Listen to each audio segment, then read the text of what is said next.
Hello, welcome to the November 22nd, 2022 Club Cubase live stream. I'm going to go do a quick audio test and then we'll go ahead and get started in just a moment.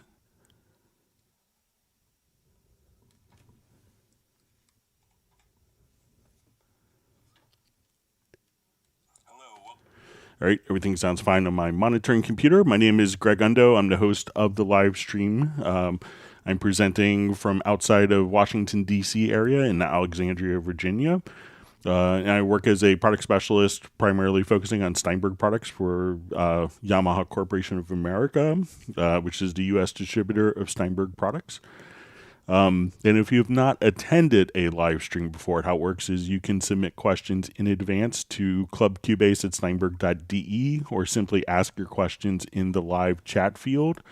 When asking questions, my ability to answer the questions in kind of real time will soon be eclipsed. So if you don't see or get an immediate response to a particular question, if you could try to refrain from asking the same question multiple times, that will just kind of speed up the whole process, and I'd appreciate that.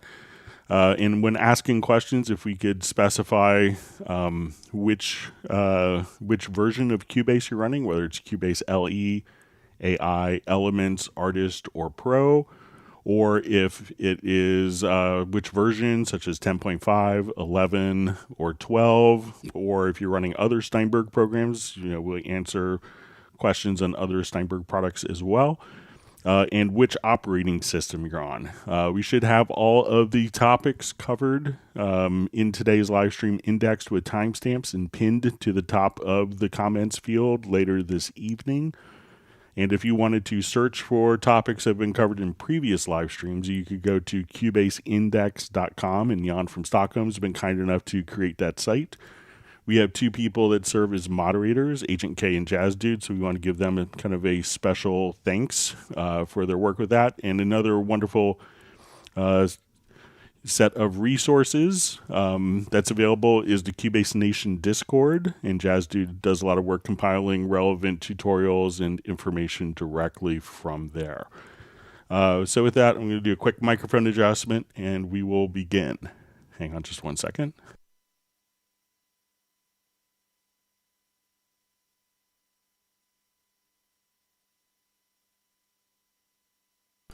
All right, and just one note, we usually do our live streams on Tuesdays and Fridays because it's a holiday in the United States this Friday. We won't have a live stream Friday, and we will have our next live stream the following Tuesday, so 1 week from today on November 29th. That will be the last live stream of the month in November.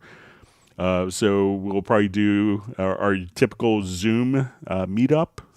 So what we have is we go for 2 hours, and then we'll have kind of a Zoom social meetup. So, and we'll provide links if you want to email me in advance. We'll be able to provide the link, or we'll just provide the link on the next live stream. So just a quick heads up with that.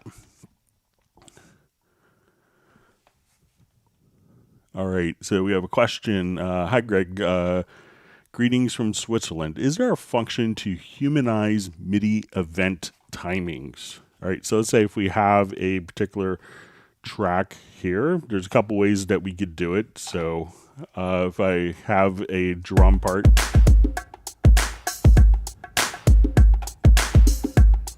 one way would be to, if you wanted to apply different swings, is to just come over, and we could use like a quantizer plugin. So we could, at this point, just choose how much swing that we would want to be applied.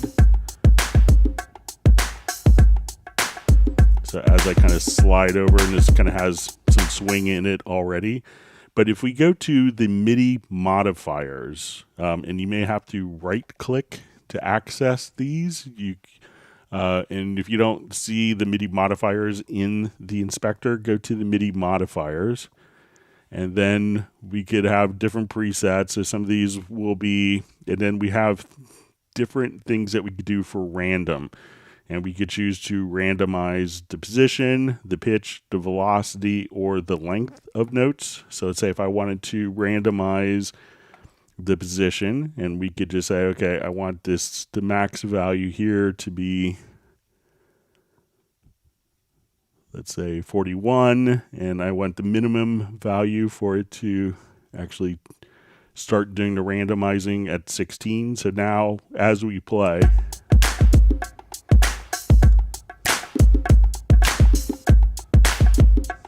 we could kind of just randomize the particular position, or if we wanted to randomize the velocity of notes. Like I say, I want to randomize all the velocities between 100, say between 60 and 100, that we could just kind of come over here and randomize different elements. Another way of creating kind of randomness in projects is if you go to the MIDI logical editor. You could go to setup, and here we could just say, okay, I want to transform MIDI notes, and we could kind of do a very similar concept where we're going to say, okay, we're going to randomize the MIDI notes and change the position, and we could come over here to set random values between different settings. So say between -20 and 20. So now if we wanted to actually look at the part here, we can now just randomize the positions here every time we do this as well. So there's 3 or 4 ways to kind of get random positions. So let me know if those work for you. That's from Aviwell.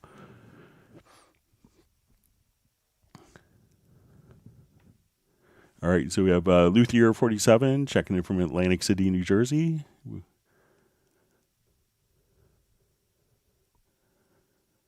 All right, and we have Filter Freak checking in from Southern England. Thanks for joining us. All right, so we see from Dallas LaRue says, sometimes I use the alignment tool on 2 guitar tracks. It looks like it flips to phase on 1 track. Why is that? So if you have 2 guitar tracks, let me just open up a quick project. So often when you're doing alignment on 2 different guitar tracks, and if you have 2 different mic positions, it could be that, the mic has captured one of the tracks out of phase. So let's say if I wanted to, we'll just come here to this project.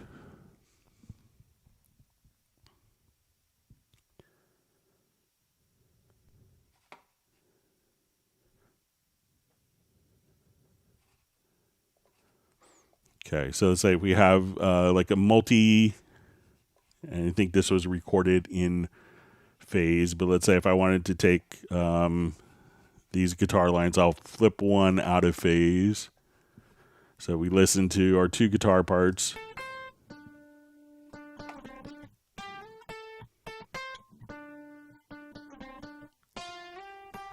And say if I flip the phase here. All right, so let's say they're kind of out of phase, so that when we look at the particular notes and we zoom in, we just make these both a little larger. And let's say we zoom in, that we'll see that, while one is going up, that the other one is going down. So if I wanted to do an alignment, what it's going to do is we'll come over here to our alignment, and I'll say, okay, we want this to be our target, and this to be that to be our reference, and this track to be our target. And now when we align audio, it'll look like it just flipped the phase, but that's what it needs to do to get the 2 guitar parts aligned. So, depending upon the part, it may look like it's flipping phase, but it could be actually just be shifting the waveforms so that they're actually in phase together and with the same timing.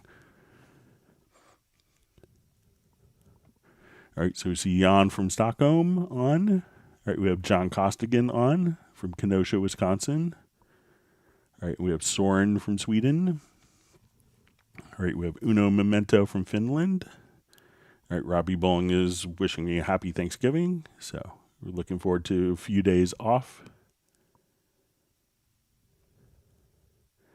All right, and we have Tiago checking in early from Brazil. Thanks for joining us. And we have Benny from Sweden.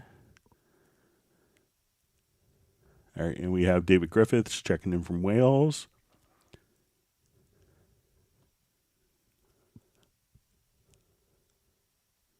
Just curious if you're surprised that Wales and the United States tied yesterday in World Cup. So, all right. So we have a question from Felix. So the question is, hi there. So when I open up Amplitude 5 in Cubase Pro, I'm only getting clean sound, no distortion. When I open up Amplitude 5 without Cubase, I do get distortion. Never had that issue before. Thank you. All right, so what's probably happening is after you record, you may notice that you'll have the actual effect on afterwards. But if you're not hearing the effect during the recording process, probably what you need to do is come over to your studio setup and let's select your audio interface and make sure that direct monitoring is not turned on.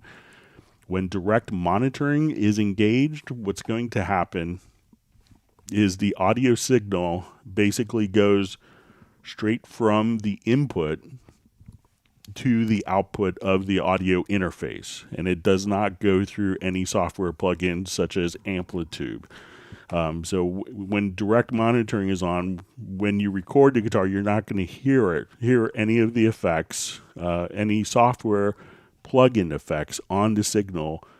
But if you record and you hear the clean sound and then play back, you'd probably notice that the sound would then get played back through the effect plugin, back through Amplitude. So what you need to do is to just come over, select, again, go to your studio menu to studio setup and come here and just make sure that direct monitoring is turned off, because otherwise you're not going to be able to monitor through any software effects, and the signal from as soon as it hits your audio interface will go to the output of your audio interface. So give that a try.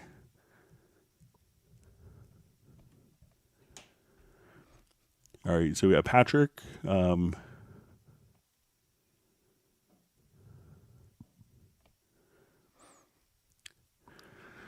All right, and Patrick asks, "Hi, Greg. Happy to be on live. Can you show us how to draw different shapes in Velocity and any other kind of shapes that I can draw, and how long can it be drawn?" Okay, so let's say if I have, let's look at.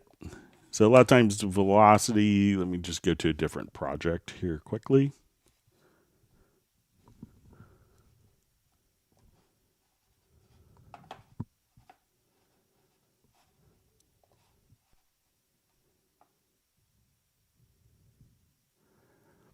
So, a lot of times Velocity themselves are going to be just for, it's tied to a particular note. So if I wanted to look at just Velocity for this, and I'll just make it larger here so we could see. All right, so if we wanted to grab kind of drawing tools, I don't think that these, let's see if we switch. I don't think so that these have an impact on Velocity, because the Velocity is going to be not continuous controllers. But if we want it to come here, let me just see if I switch.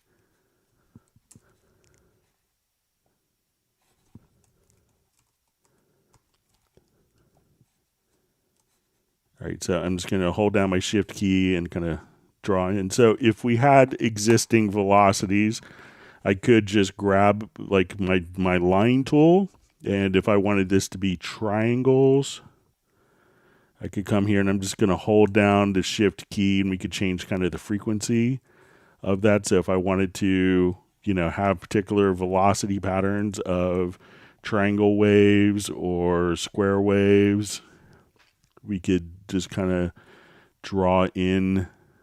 Or if you wanted to do parabolas, and if you wanted to hold down the Alt or Option key, you could switch the shape of the parabola. So you could do that. And when you do this with other MIDI CCs, so say if I wanted to just draw in modulation, I could just draw in modulation using the particular line tool. So let's say, okay, now I wanted to, even if this was a filter or something like that, I could say, okay, I want to start right there, and every 2 bars I want to have that particular pattern. Or if I wanted to, just change the frequency of it, I could, just hold down the shift key, and let's come over to square. So you could kind of change it to, whatever kind of frequencies that you want as you work with it. So if you want to have cutoffs and stuff like that for different filters or controllers that are responding to your synth. So just come and hold down the shift key, and then you could just draw, and you have different shapes that you could access here. And even if you wanted to just kind of paint notes in randomly, you could do stuff like that with the pencil tool. So let me know if that helps. But if you wanted to affect, existing velocities, or if you wanted to just come and be able to adjust the frequency of the velocities, you could do stuff like that. So let me know if that helps, Patrick. Thanks for being on the live stream.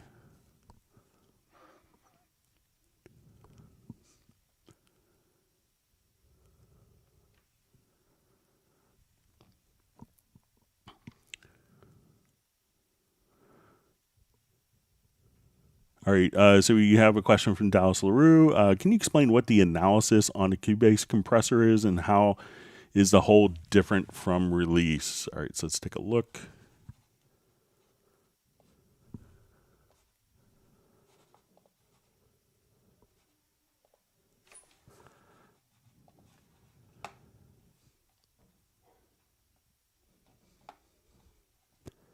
So come over here. Assume it's going to be just a standard.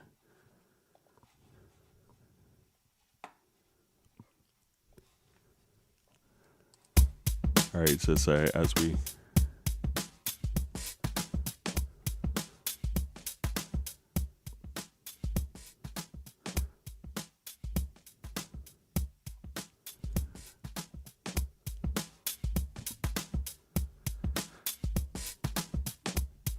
So I know the release, we could have that kind of automatically set to kind of maybe compensate. So let's see if we adjust the hold here. So it may be, again, kind of not just like how long until the release kicks in, kind of sounds like to me. So it's maybe like it's going to, like at, if we think of our compressor here, that it may be a certain point, how long until the release kicks in, I think is what it seems to be doing.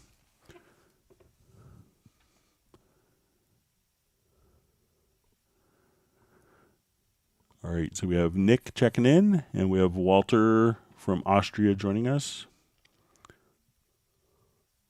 And Best Green just says hold is definite and release is fading. So that's a good way of putting it. All right, so we just see, hello all, I'm new to Cubase 12. Could you please show how the alignment tool actually works? Thanks so much. Okay, I'll show you just kind of on some vocals. Let me see if I have it in my recent projects. Yeah. Okay, so what the alignment tool does is if you have like multiple audio files that, should be tighter rhythmically together, this could help in creating that. So let's say I have a number of background vocals here.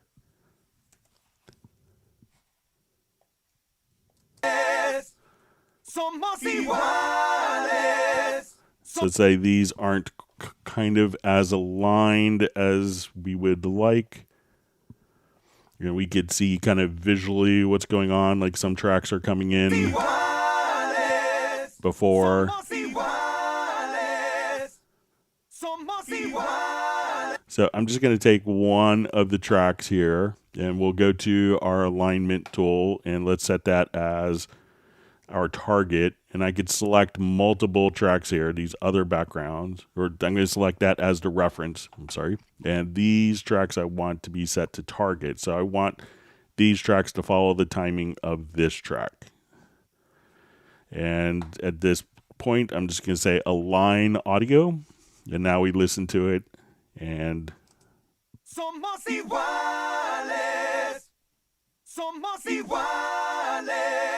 so we can see just visually what it does. When we undo it and redo it, you can see that now the audio will be aligned so that the different tracks can be tighter rhythmically together.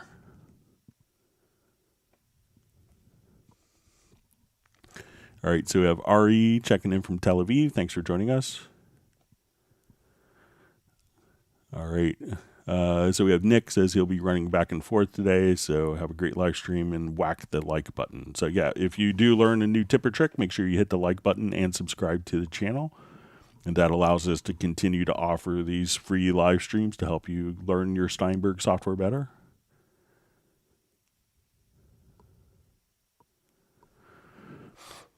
All right, so we have a question from Tim Samsung. Is it possible to connect two computers together? And if I start Cubase Playhead on one computer, so Playhead on another starts simultaneously. So, if they're synchronized, so if you do this via, some people would go to the transport, and let's say if you go to the project synchronization setup, so you could just have it, if you have both computers set to MIDI timecode, and with MIDI timecode, you would need probably a sync box, and a way of getting audio clock, like a BNC connector between the two computers, and be able to synchronize that way. Another way we could do it is via VST system link.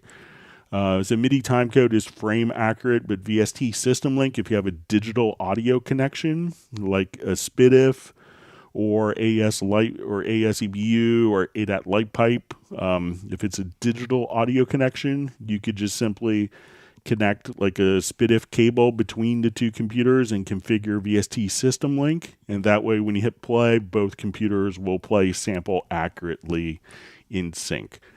But, if you're doing MIDI timecode, which may be the most popular way of doing this, this way you could have MIDI timecode being sent out of, one computer, and then in the other computer, it would be set to follow. So it would be like a MIDI timecode. So you have a destination where you're sending MIDI timecode out, where to look for MIDI timecode in your second computer. But if you're dealing with audio, you actually need to resolve the audio clock as well. So you would need to have a sync box that takes the incoming MIDI timecode. You connect that to the computer via like a 5-pin DIN or USB connection.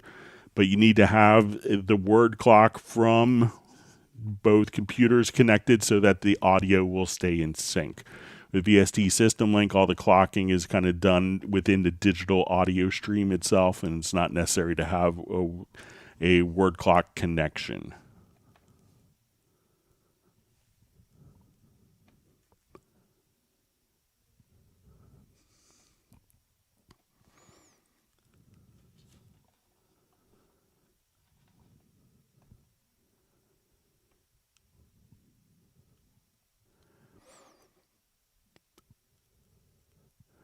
All right, so we have Razel checking in from Denmark. Thanks for joining us. All right, and we have a question from Best Korean Jesus. Just says, I was looking through key configs and found out about Zoom Zap and Zoom Mem. Wild, who knew? So yeah, if you're not familiar with it, let me see if I could set it up on my controller easily.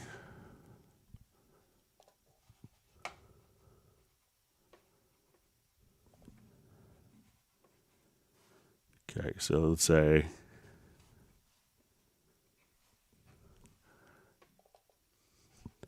so I'll just come over here. So these are kind of Zoom.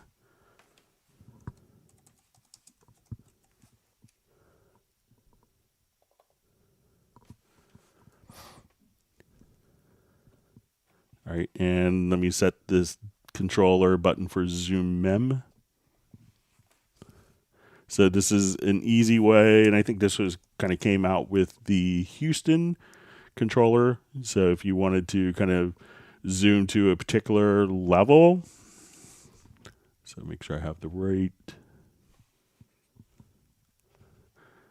So just kind of show this. So let's say if I was zoomed in to here, I think I could hit zoom mem. And let's say if I was here, I can now hit zoom zap and go right back to that kind of pre-configured zoom setting. So if I come, say I'm zoomed in near the sample level, I could now just have kind of like a preset. So if you're kind of going back and forth between different settings, I could just say, okay, let's come here. That's the zoom that I want. Let's capture that in memory. And now with the key command, I could go directly back to that particular zoom level at any time that I want. So if you have like particular edits, that you need to see like at this level, capture it in the zoom mem. And now if you want to see more globally, you can now just click, and let's say as we go to different spots, and then I could just recall, and the cursor would go directly back to where you were. So that's memorizing kind of a playhead location and the zoom level with zoom mem. And then anywhere you're at, if you're in a different snap, you could just come right over here, or a different zoom level and the location. I can now just go back to zoom memory and my playhead, and the zoom state will be automatically recalled. So it's a great keyboard shortcut if you're not familiar with it.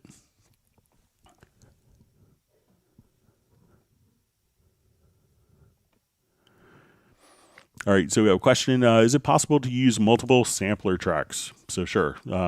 So a sampler track can have one sample, but if you wanted to add multiple sampler tracks, you could just come right over here, and they could each have their own samples just kind of laid out for you.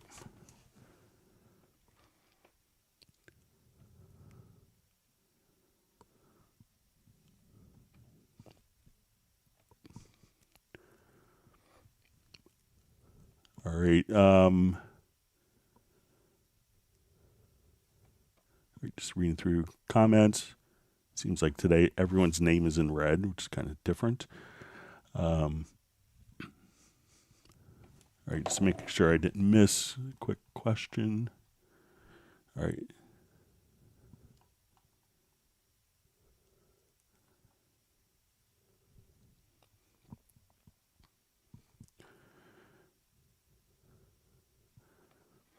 All right, so you see from Patrick, just asked, Greg, I played bass and piano separately, but I want to copy bass to piano. Can you show an easy way to do? And let me just see if this is in MIDI. So I'm not sure if it's in MIDI or audio. Let me just take a quick look. So, okay, so it says I played bass and piano separately, but I want to copy bass to piano. Can you show me how to do it? All right, so let me just...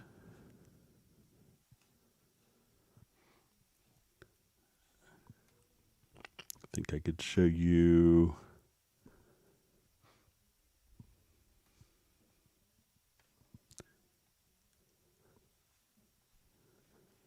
So you have some... Okay, I think this should have bass and piano together in the same project.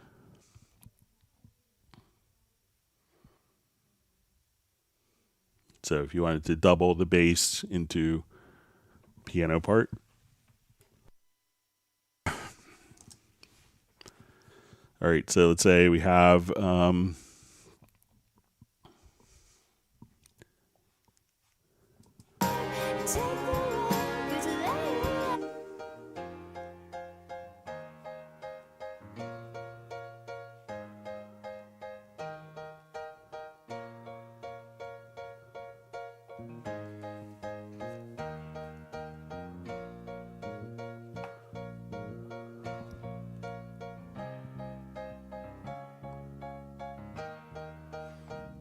So even if I wanted to just take this part and copy it right on top.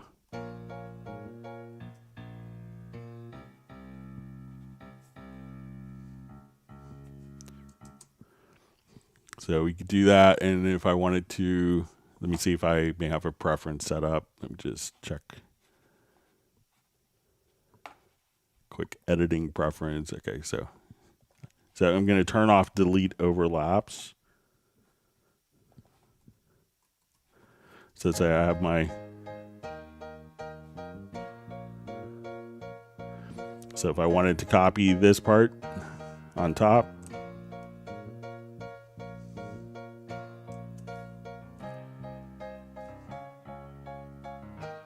so now the bass is being doubled in the piano part.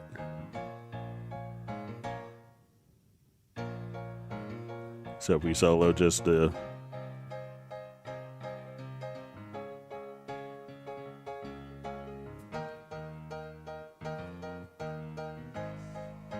So let me know if that's what you want to do, Patrick, but you could just kind of copy it right over top. And if you wanted to merge those events, you could come over with the glue tool and hold down Alt or Option. And now that would all be merged together, so it's not parts that are layered on top of each other. So let me know if that's helpful and what you wanted to do.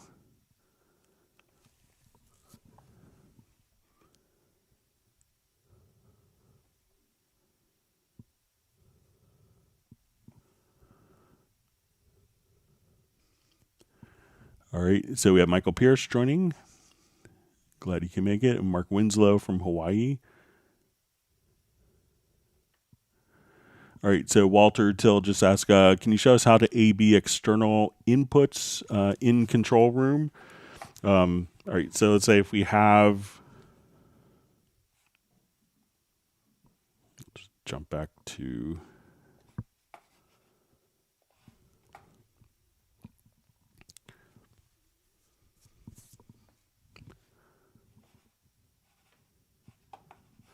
all right, so we could have external input. So if we wanted to, you know, like I know a lot of people have like an Amazon Echo and they connect that to their audio system, you know, take a line out from that. So when you go to the audio connections, you could have in, you know, the old days, it may have been like, a 1/2-inch analog or a DAT, but, you know, or an iPad connection, something along those lines, or an iPod that you wanted to have as an external reference.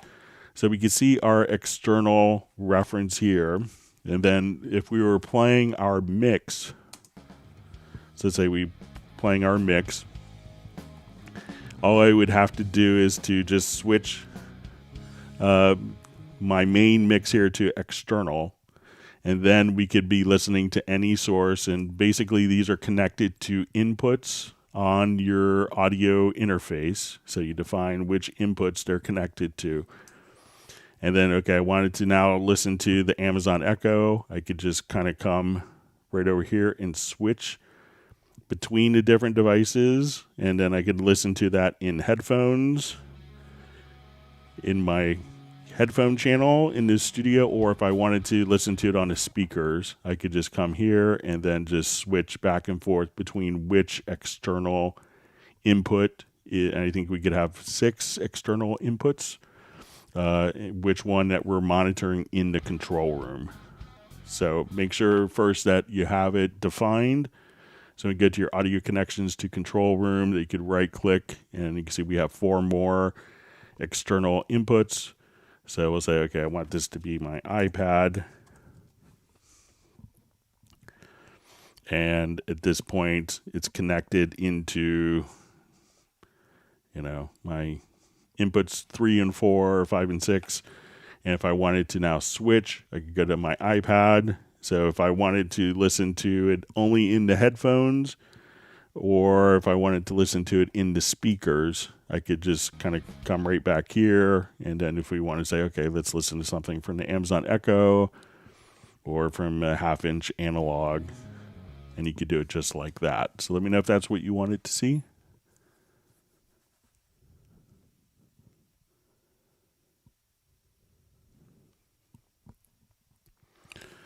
Okay.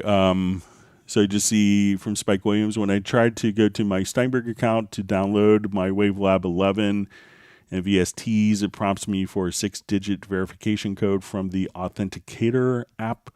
Where do I find this app? So frustrating. So, check if you go to your My Steinberg account, like on the actual, if you go to the Steinberg website, go to steinberg.net and click. So I'm not sure if this is, Spike, if you could tell me if it is if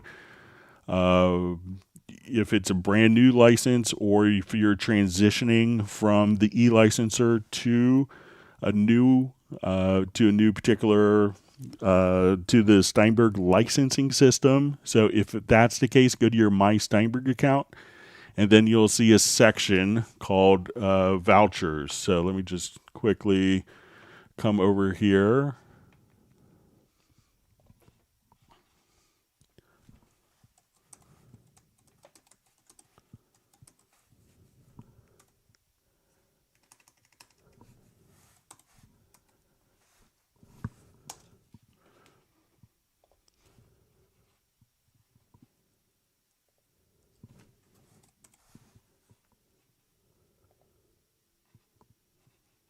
Right.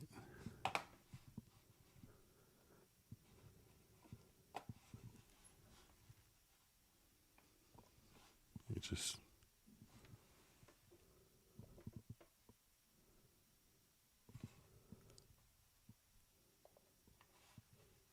try this one more time.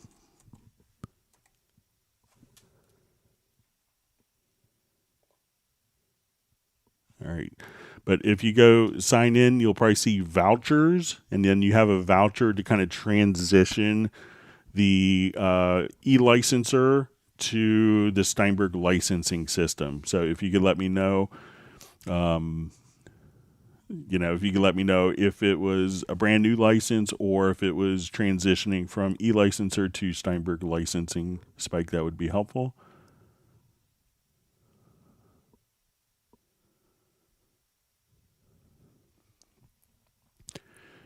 All right, so we see a question from Patrick. Greg, how to double the speed on MIDI without changing the tempo? Like I recorded in 120, but I want to change that to 160 BPM. Is it possible? So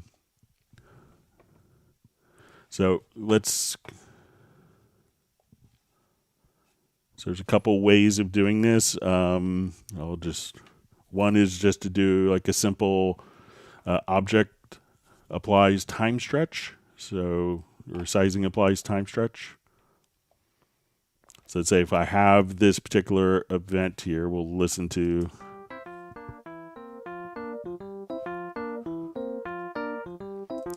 One is I could just switch my sizing mode to sizing applies time stretch, and then if I wanted to just have that automatically fit into faster times.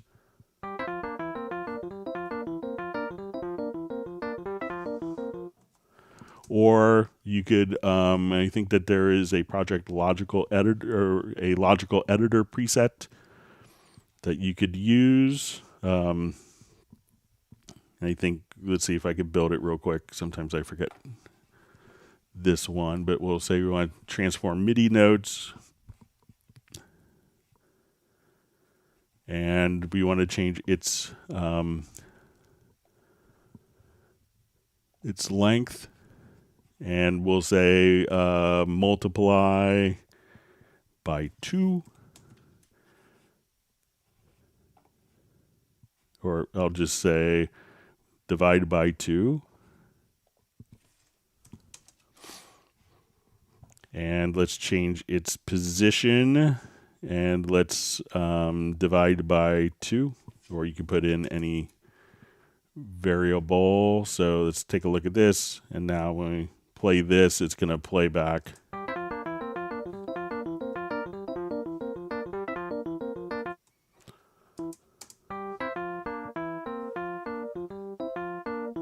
So this way, if you want to go, like 120 to 140, you can figure out kind of the ratio to just kind of to put it at. So once again, you want to choose transform, MIDI notes, you want to set the length, And like your initial question was, okay, we could divide by 2 or multiply by 0.5 and do that for length and position.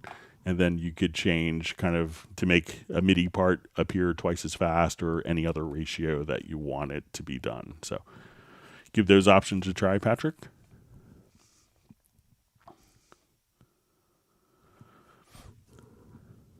All right, so we have Inner Sound. JSD just says, wow, that alignment tool is awesome. Thanks from Holland. You're welcome. Thanks for joining us on the live stream.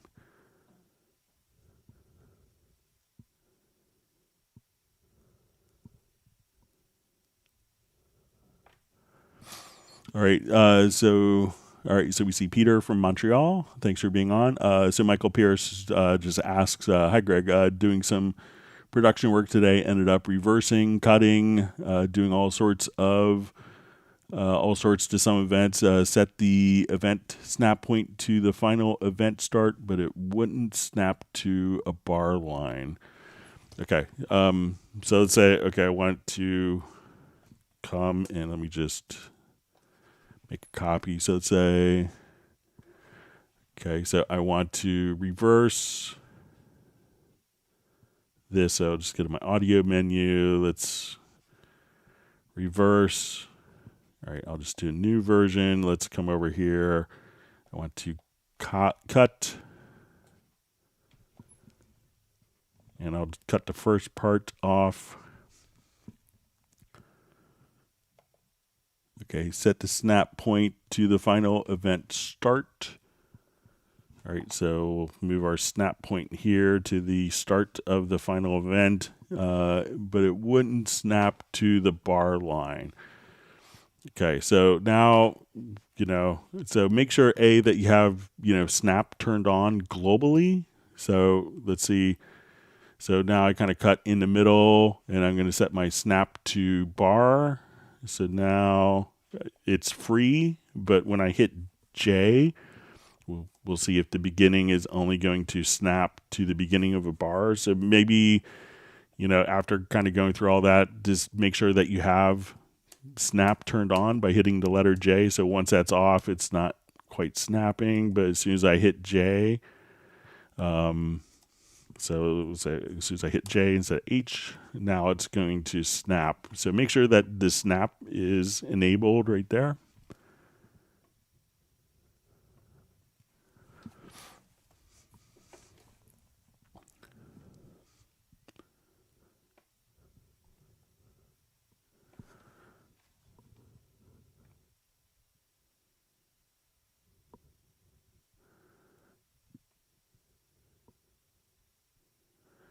And I just see kind of a further point Michael added, says always maybe an eighth note off. So, check again that snap point is at, the very beginning of the event. Maybe the snap, maybe the snap point got changed in a cut. So,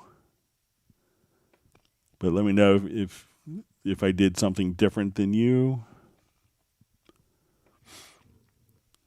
All right, so we have Mark Madsen checking in.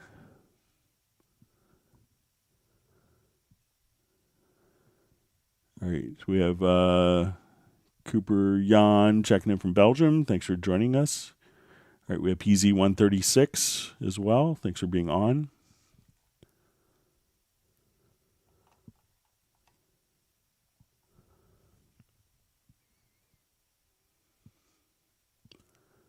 So Gerald Ely just saying Zoom Mem and Zoom Zap. It's a great tip.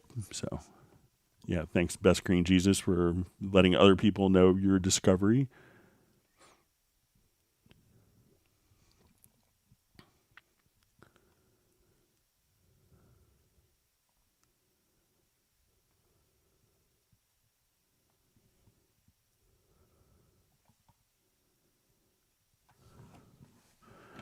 All right, so we see from Patrick, says, Greg, I gained stage to 18 dB after adding effects like saturation, delay, and compression. My gain level is peaking even. Sometimes it's distorted now.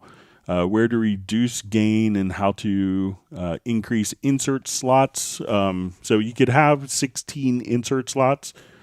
So, realize that as you're doing, if you're adding different plugins, such as, let's say if we come over here to Studio EQ, that you could, every time that we're adding EQ frequencies or taking EQ frequencies away or working with different plugins, that can increase in a gain volume change. So you may want to, at the plugin stage, compensate for the particular plugin just to make sure that, if you're adding 16 dB of gain across 3 or 4 plugins, then, that could create gain staging issues. So just be careful as you're doing it in each step. You could bypass each one and kind of, check where the gain is actually being increased. And if you have to even, like I usually have just a, just a sample, just an audio file of, just a test tone that what the gain is, and you could drop that on your track and say, okay, when we do this, we could see that, we know that this is exactly 12 dB minus 12 dB. And as you run it through different plugin chains, you could see what the result is. So there isn't a way to add more insert slots. So there's 16 insert slots. It's usually enough. We had previous versions, we had 8 inserts, and, people wanted more. So we did that. But I think, just be careful of every time that you're, adding a plugin that you could be affecting the gain stage with that particular plugin. And that's what some of the plugins do, dynamics and EQs, or just, adjusting the gain for you. So I would just kind of be aware of that.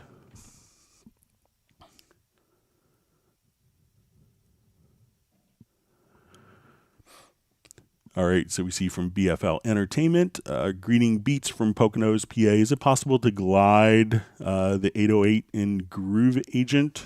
I think we could do it. So let's say if I want it to come, I know we could do it in a sampler track, but let's go ahead and try in Groove Agent. So let me just open up a particular project here that has kind of a sample that we could use. Thanks for joining us from the Poconos. My cousins, I have a lot of family in Scranton, Wilkes-Barre. My cousin lives off Lake Wallenpaupack. All right, so let me just find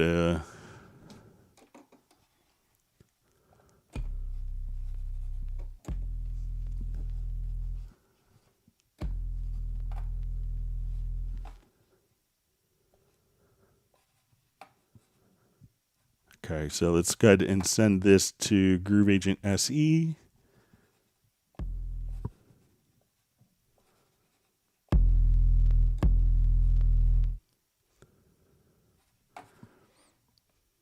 All right, so I'm going to come over to pitch, and we're going to say from C1, set our range,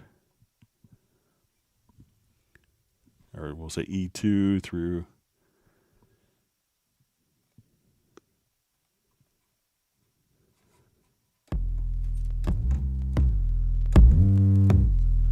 all right, so let's see if we can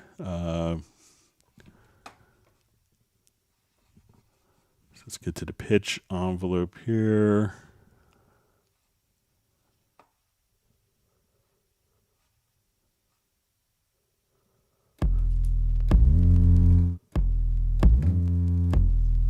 So let's say if we set our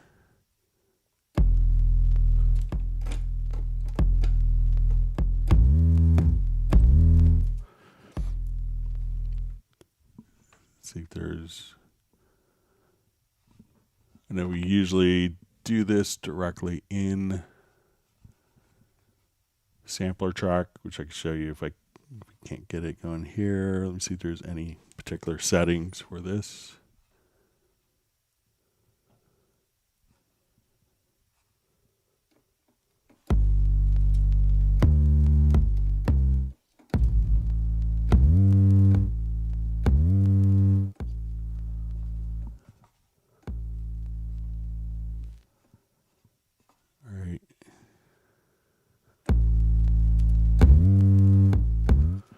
So generally what I do is to get like the glides is just kind of using the sampler track. So let's say if I come over here, there may be a way of doing it inside a Groove Agent, but what I do is I'll just revert this project here.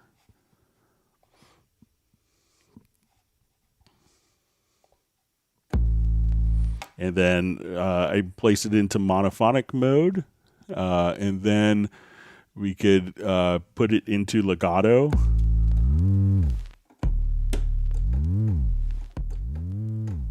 And then you could set the glide time here.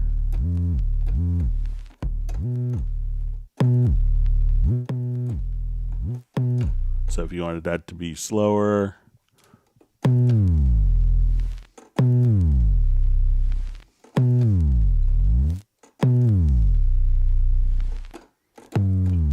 So maybe if you want to try with the sampler track, so you could have it so that the sample will restart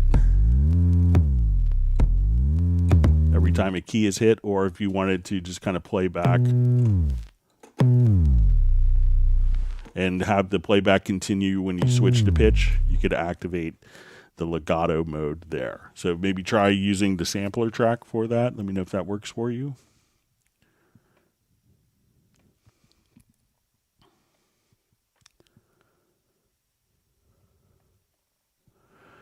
All right, so we see from the Heartbreak Time Machine, it says I got Windows 11 and now my licensor is giving errors. Is there a new version? A bunch of my VSTs are disabled. Did this happen to anyone else? So sometimes when you upgrade your operating system, just reinstalling. So I'm not sure if it's with the e-licenser or if it's with the Steinberg licensing system, but if it's with the e-licenser, often just, going... just reinstalling the particular e-licenser will do the trick.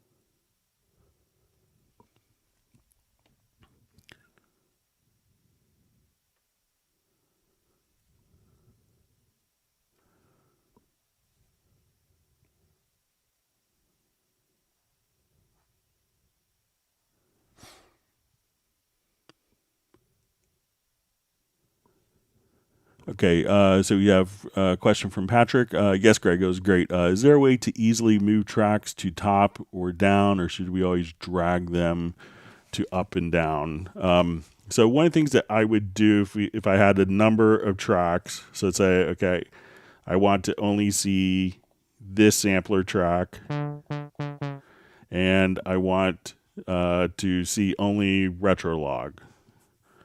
So I would just hold down... let's say, control. I would select maybe like the top 2 tracks, and then come here to configurations and select like the bottom track. And then there's kind of a preset configuration where you can say, show only selected tracks. So if we come here, so show only selected tracks. So now I'm going to take the sampler track from the bottom and move it up. And now I'll show all tracks. And now the sampler track that was at the very bottom is now moved up. So you could do stuff like that if you wanted to, if you have 10,000 tracks in your project or 3,000 tracks. So once again, what I would do is kind of, have the track selected, come to the visibility configurations and say show selected tracks. And you could do this part in the macro. So, show selected tracks. Show only selected tracks, move up, and then show all tracks. And then that track would easily be moved up and down. So that's a way you could navigate pretty easily.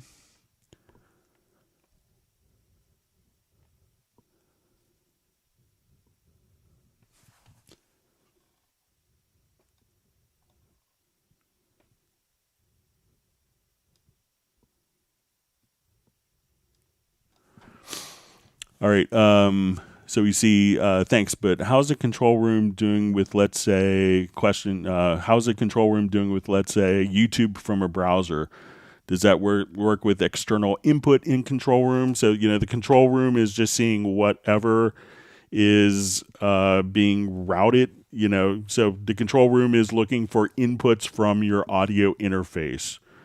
So a lot of times, you could take, if you have, like an onboard audio interface and that's going into the control room, at that point you could connect like the headphone out of your computer into inputs of your control room, and then that would work. You could have that.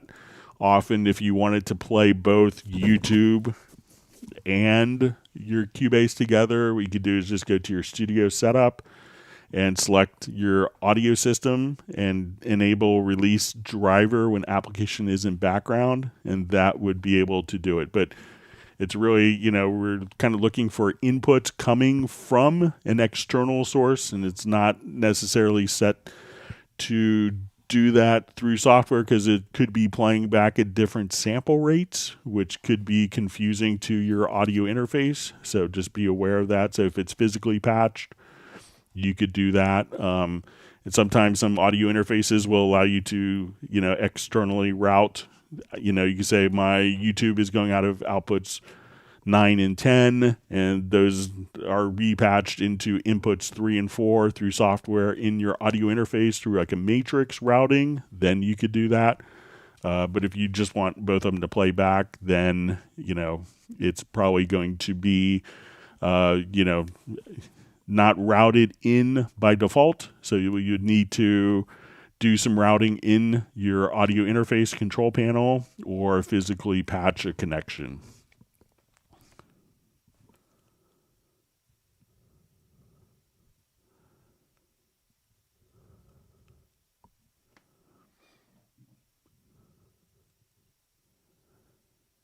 All right.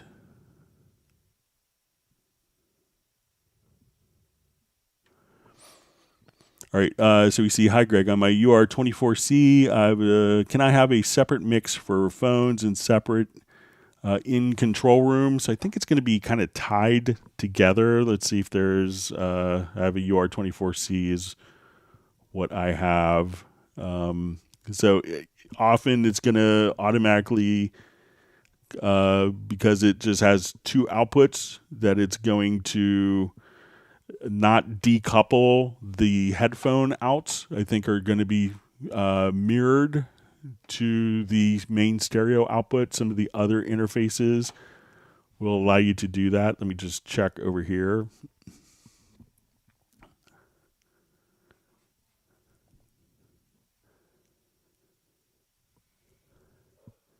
Yeah, so there isn't a way that I see to have that, since it's only one headphone out. So it's on a UR24C. I believe it's going to be just linked to the stereo output. It's not seeing it as two discrete outputs. It's seeing it as kind of a shared output. But if you have a UR44C, you could do it.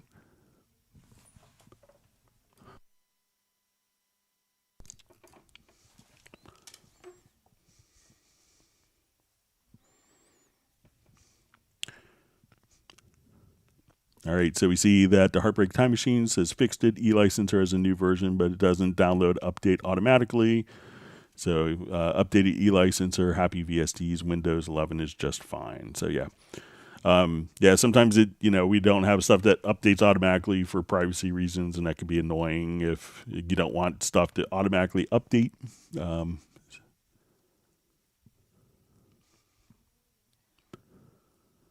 All right, so we have a question on, sorry, my chat field just jumped.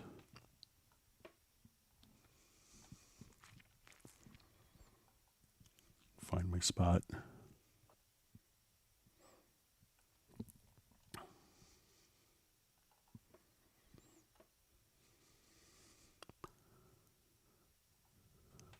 Okay, so we have a question on East West Hollywood Opus. How do I set up my keyboard's mod wheel to use the mod wheel for expression and not the pitch wheel? So I don't have Opus, but I'll show you how you could do it in, like, Iconica, but I don't have a license of Opus. If I had one, I would show it to you. But let's say if I wanted, I can show you how it's done in others.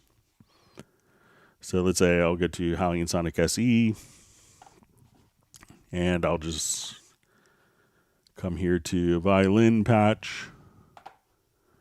All right, so when we go to edit, so a lot of times you could actually just switch, so, you could actually, choose which particular controller is doing switches for you. So if you wanted to switch via, velocity or modulation, so there's probably something similar to that in East-West, but I don't have a license of it to show. But most of the times it's going to be in the particular instrument so that you could use, set whatever controller is convenient for your setup.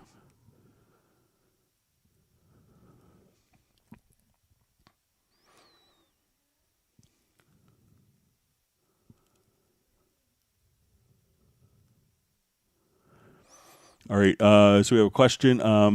How do you open and close the hi-hat with automation in Control in the Acoustic Agent in Groove Agent 5 and Cubase 12 Pro? All right, so I think it's usually just going to be like different note numbers, but let's go ahead and let me revert to this.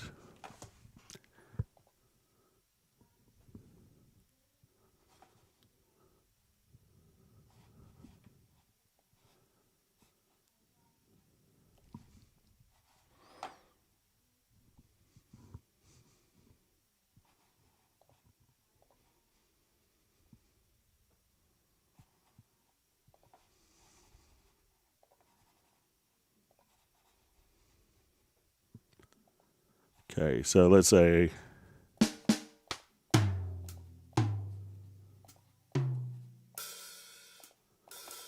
so usually I don't think it's kind of controller driven, but different MIDI notes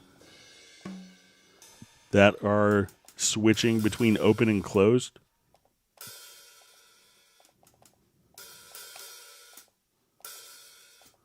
So I don't think it's necessarily just, and if you're working with a particular, MIDI controller. So, and let's say if I wanted to use, let's see if we set up my mod wheel here.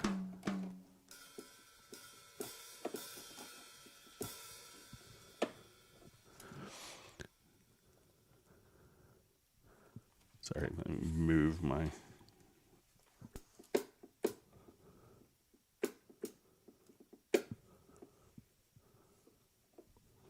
All right, now let me make sure my mod wheel is spitting out what I expect it to be.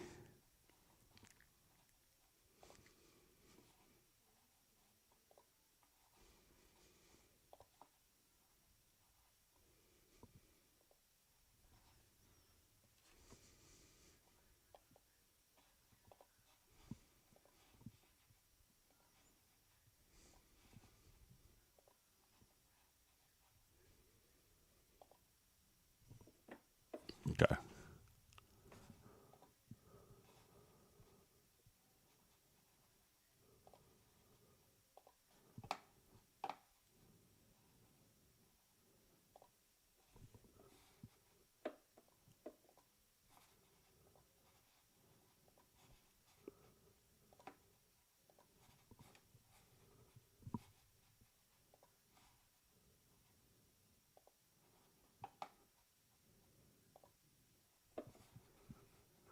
Okay, just make sure it's all right.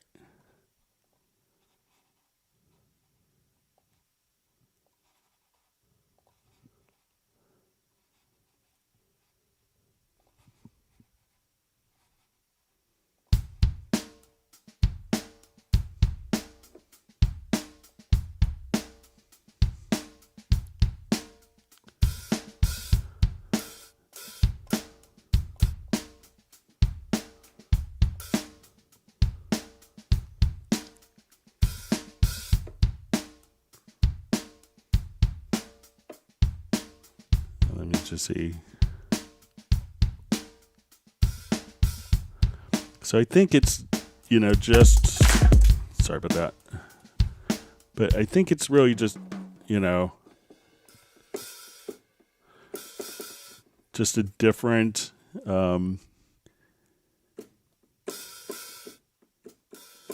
it's just the different MIDI notes that are doing it. And most of the like electronic drum kits will have, just a particular, maybe if when working with different electronic drum kits, you could switch to like mod wheel or foot controller, depending on the controller, but you could, and that way the one pad can do either of the different notes, but it's really just different MIDI notes that will trigger the different sounds.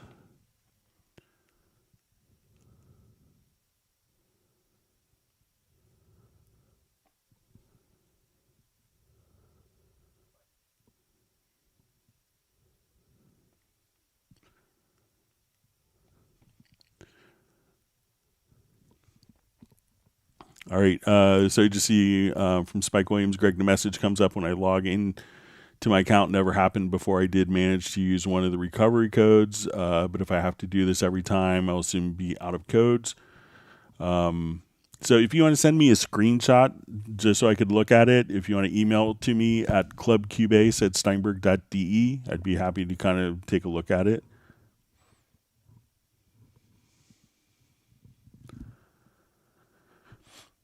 All right, so Paul Daly says, 5 expired vouchers in my Steinberg account I didn't even know I had. So yeah, it was part of the promotion that was going on earlier in September that ended on October 3rd. So.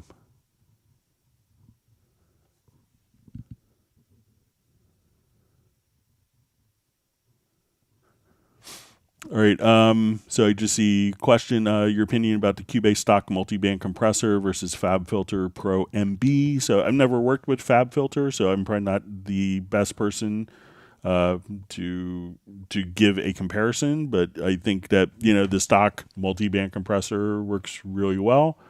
So there's lots of people that, have done all of their work, with the stock multiband compressor for years and no complaints with that. So, for those that aren't familiar with it, this is a 5-band multi-band or 4-band multi-band compressor, so that you could do different frequency ranges. But I haven't worked with the FabFilter one, so I'm probably not one to render an opinion on it.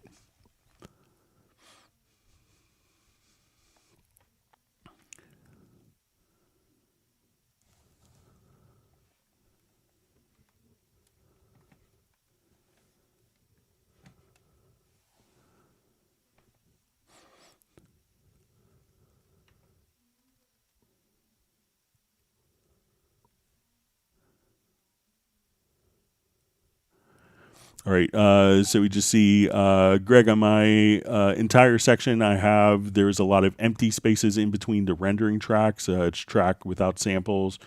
Want to delete that empty spaces, like I need only samples, not empty tracks.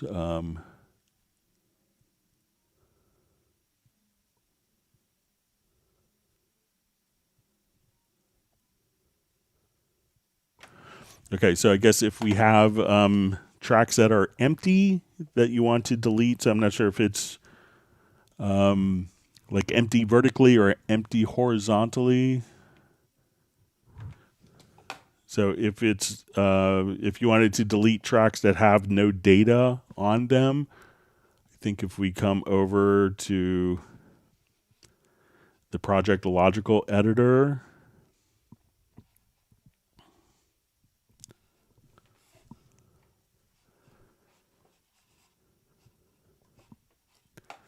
so we could say we want to delete media type or container type is equal to track, and property is set to, let's see if it's in here, is empty. So at this point, we could just say delete all tracks that are empty.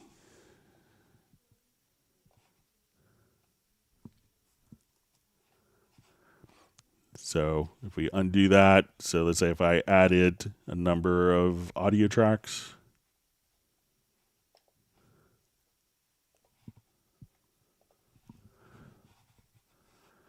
so we have all these empty audio tracks, I just added it. You can now come over there and delete all of the empty tracks. So let me know if it's vertical or horizontal. If it was horizontal and you wanted to, get the space between tracks, if you wanted to get like this space deleted, let me know. But you could also render tracks without a lot of empty tracks, probably using instrument tracks, Patrick, as well. So let me know if which way it is.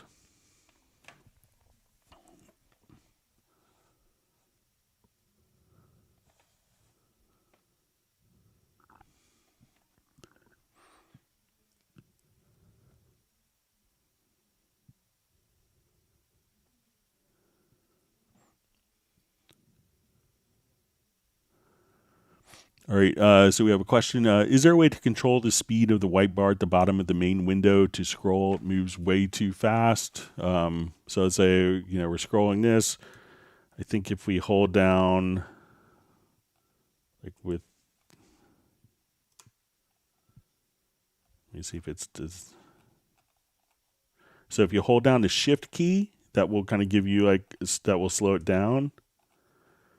So right now I'm kind of doing the same speed and hold down the shift key, and that will kind of give you like a fine control. So that's without holding down the shift key and kind of doing the same speed. You could slow it down that way. So try using the shift key while you scroll, and that will give you kind of like a fine control for that. Let me know if that's what you mean.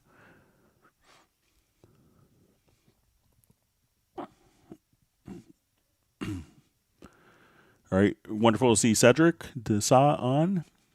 Glad you can make it today. All right, DJ Alex Truth has a question. Hi, I have a sample in the main screen as a wave audio file. It's a bit out of tune. How do I tune it up a little bit? So all you have to do is we'll select the particular sample, the audio file here, and from the info line, we could transpose up by semitones, but there's also to the right of transpose a fine tune.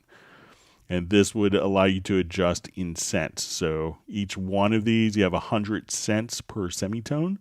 So you could adjust just right there from the fine tune control. So you could just select the event and go to fine tune, and you can knock it until it's in tune just by adjusting there.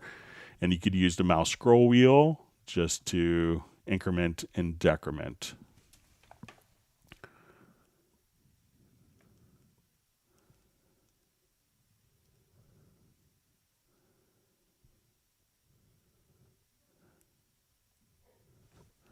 All right, so we see Joel Lord the Rocket on from Ontario. Thanks for joining us. And DJ Alex Truth just saying hi from Manchester, UK.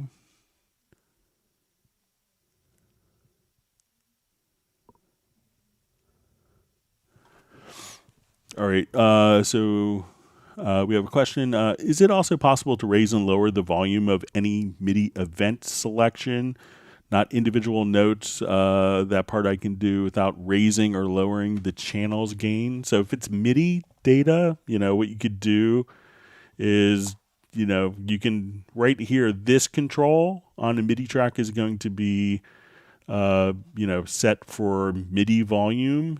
A lot of times what you could also do is if you go to the MIDI modifiers, let's see if it's, so you could try adjusting, the volume directly here.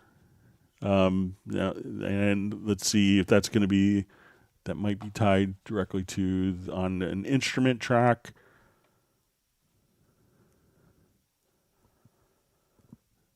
All right, so let's say we're doing on this track and we're adjusting. So, all right, so we have our instrument track.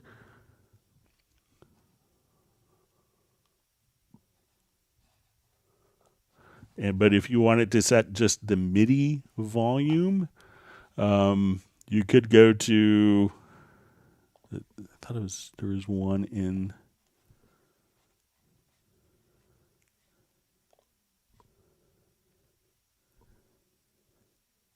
here. So another way to do it would be if you go to the MIDI inserts and go to MIDI control.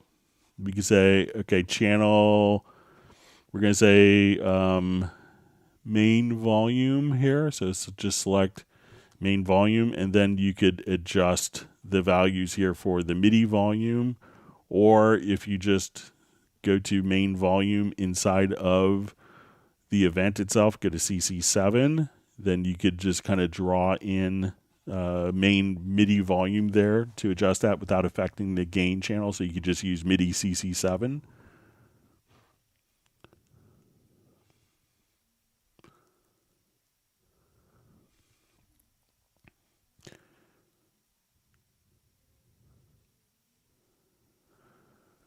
All right, so it says, my Cubase will always cut connection to the UR22C. When the program will close, I have to reconnect the UR22C to have wind sound again.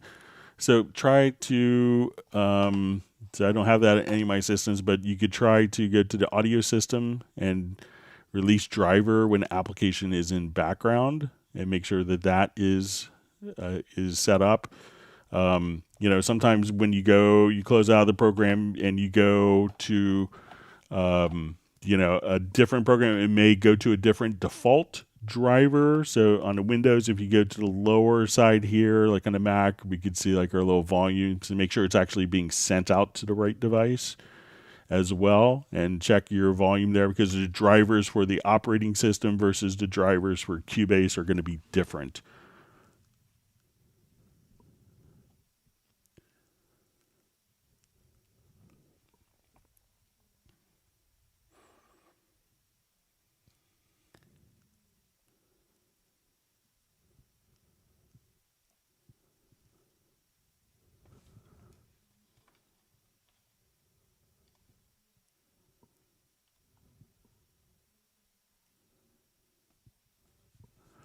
All right, so you see Michael Pierce is saying that he did all that. It was snapping to something, just not the bar line. I'll try and send you some video photos. So, make sure also, Michael, that you have the bars and that you have the master timeline here set to bars and beats and not to seconds. So try that as well, just to make sure.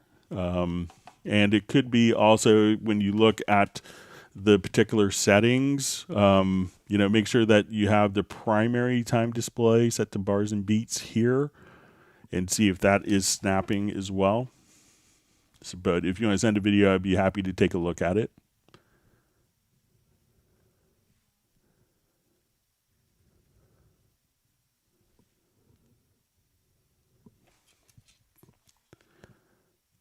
All right, so we see Michael Teams is mobile today and just listening, so glad you can make it. All right, and Filter Freak, and since Michael Teams has just commented, he says, no one said it today so far, hit the like button. So in Michael Teams' terminology, he wants everyone to whack the like button. So.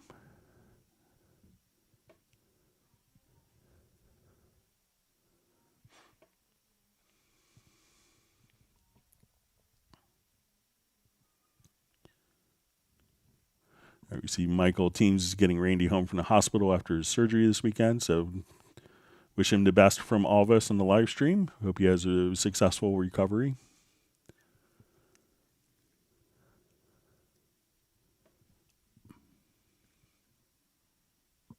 Michael Teams wants everyone to get their ice cream, but you have to choose your own favorite flavor since he's mobile today.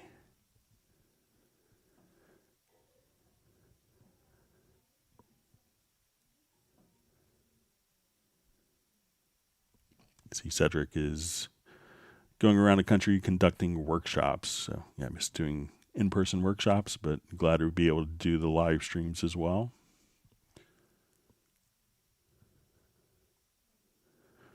Okay, Mr. O is on, and he says he's like number 64. Don't forget to hit the like button.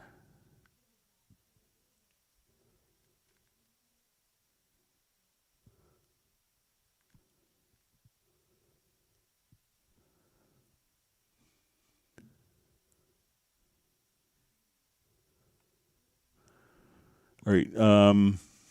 So I just see from G. Levon, does not work for the max or minimum open and shut while playing back. Maybe G. Levon, if you could just refresh my memory. I'm not sure if that's for the hi-hat or like the, or if that's for like the random function. So.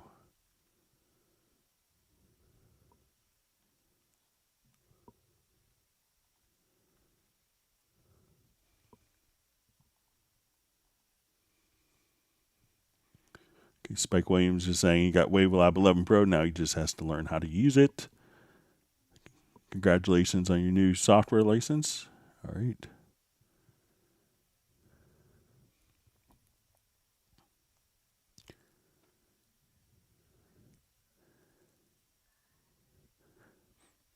All right, wonderful to see Jeff Zabelski on from Chico, California. All right, Jeff Zabelski is number 74 on the whack job of hitting the like button. All right, so we see the Heartbreak Time Machine asks, is there a VST that puts money into his checking account? So just a DAW, so you can think of Cubase is doing that. So.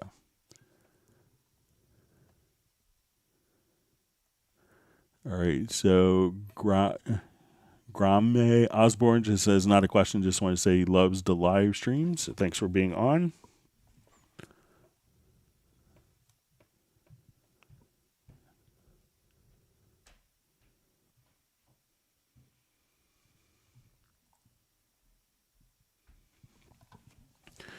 Okay, so we have a question. If I want to have a MIDI bass controlled with a MIDI kick from another MIDI track, how do I do it? Is it possible? Cubase 12 Pro.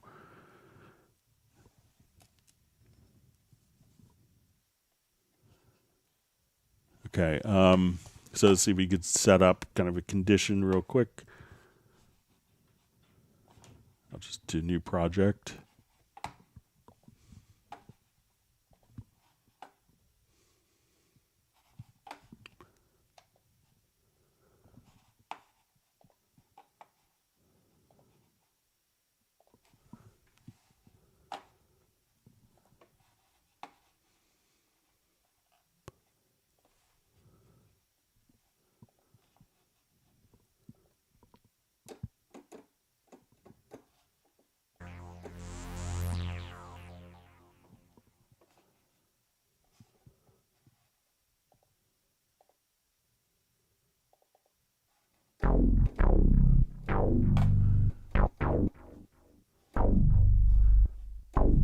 Okay, and let me just add.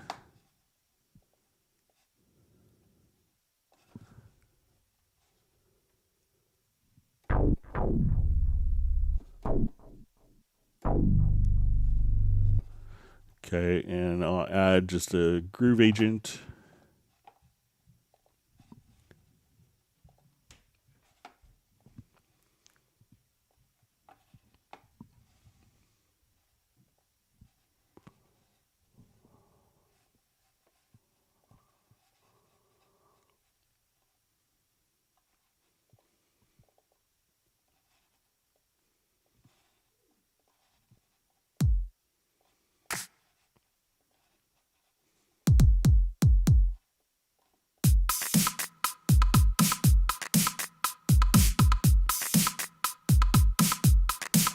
Okay, so let's say if I want this pattern.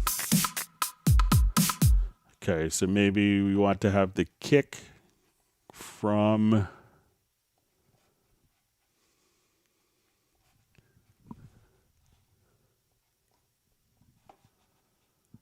right, so let's see if we can have the kick from this particular track.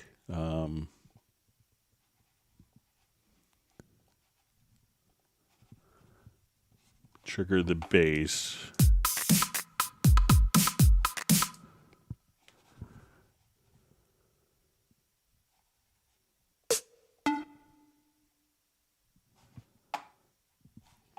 All right, so let me just open this in drum editor.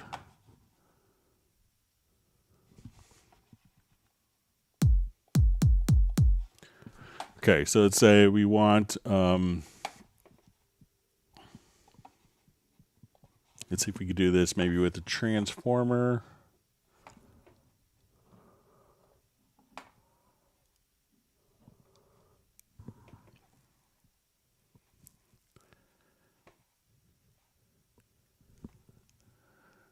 All right, so let's say we want, so we're going to take transform and we want every,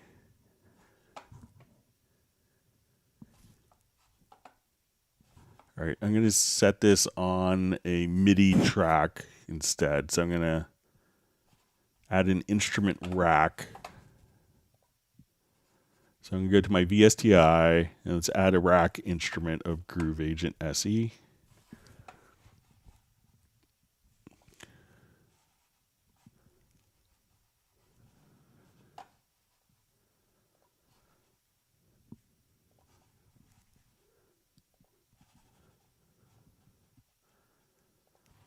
Okay, so on this, so I'm going to start with the MIDI track.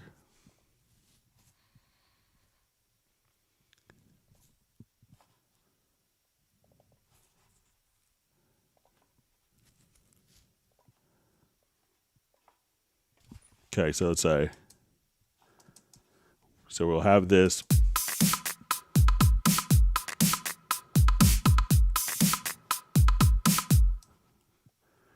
Okay, so let's say I want to take this kick drum pattern and send it to this bass. So let's take, so I'm going to go to a MIDI send. And let's activate this, and I want this to go out of Hallian, to go to Hallian Sonic SE, and let's say transformer. And we want to transform incoming, type is equal to note. Let's say value 1 is C1.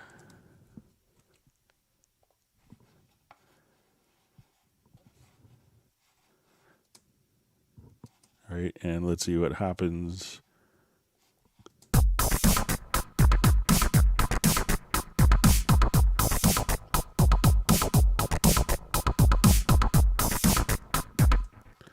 All right, so I'm going to mute all the C1 notes.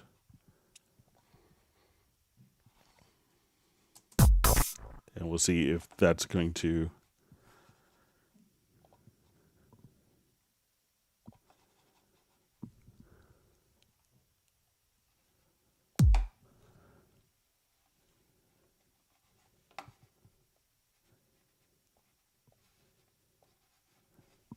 All right, so we mute. All right, so let's see if we could just get the particular transformer here to only.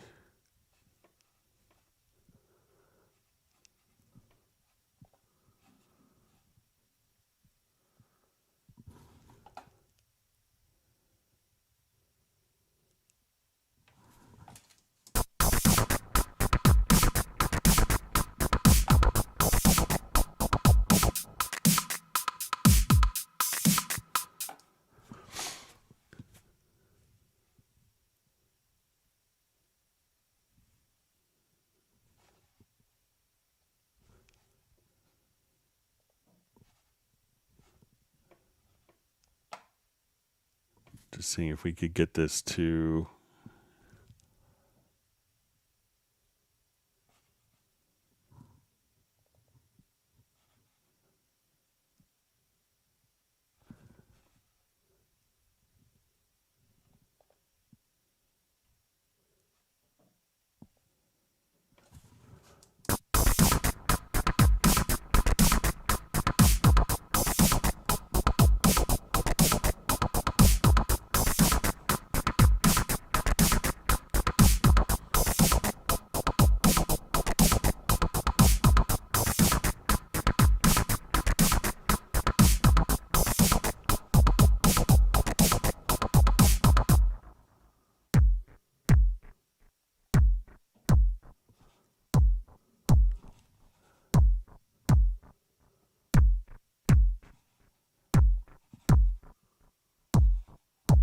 All right, so let's say we have the kick now. And let's say on this track, I wanted to do arpeggiators on the MIDI inserts.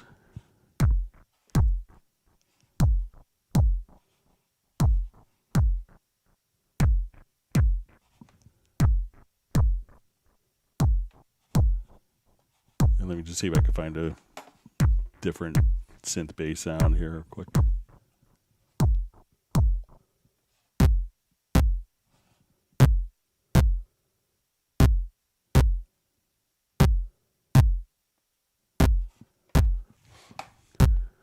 And let's see if I could take this track and on the MIDI input transformer, let's say on a track,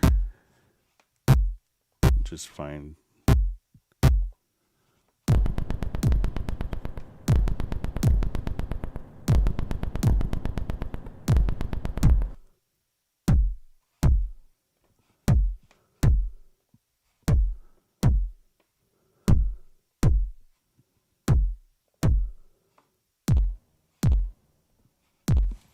Let me just quickly find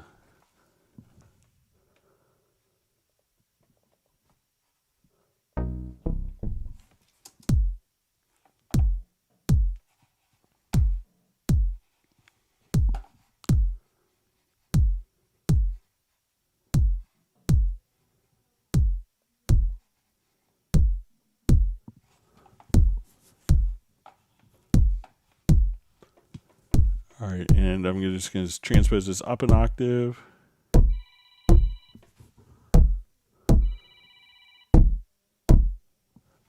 And maybe up another octave. So here.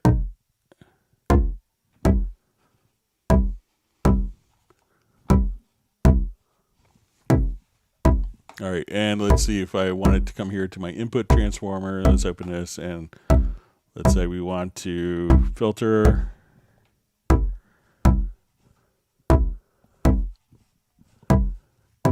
And we'll say type is unequal to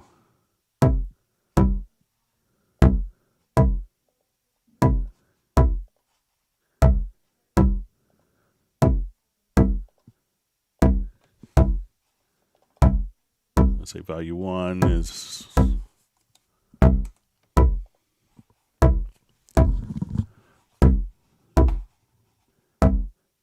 and let's see if we now let the rest of it play.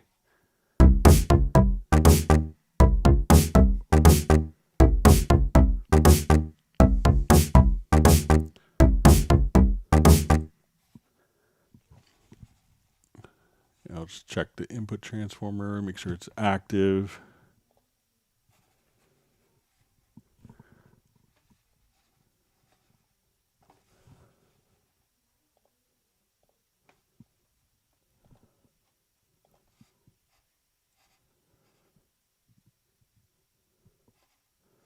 So you might have to copy just like those particular notes to a different track. So let's say if I do that, I'll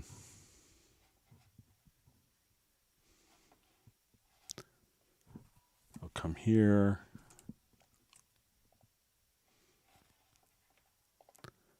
And now let's make this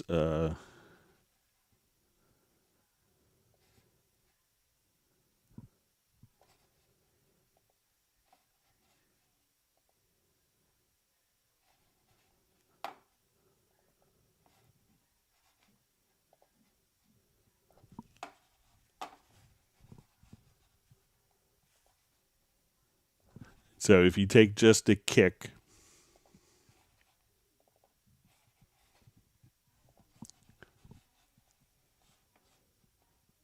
and have that isolated on its own track, then it looks like you could do it. So let's come over, look at this in the drum editor.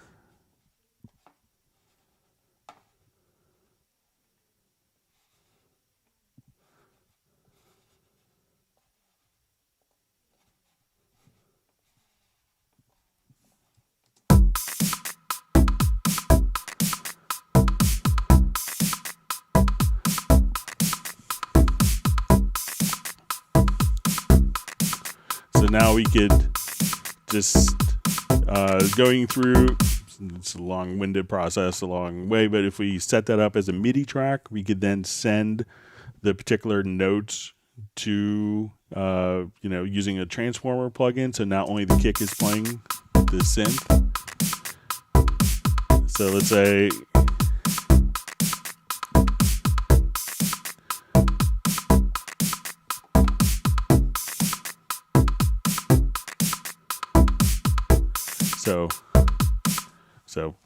so let me know if that makes sense. So, try just sending, creating a MIDI track, taking that kick drum, and then you could feed it into another track via a MIDI send. And the MIDI sends are only on MIDI tracks. So you may have to add an instrument rack and then take a MIDI track that's going to that instrument, and then you can send it. And that way the kick is only triggering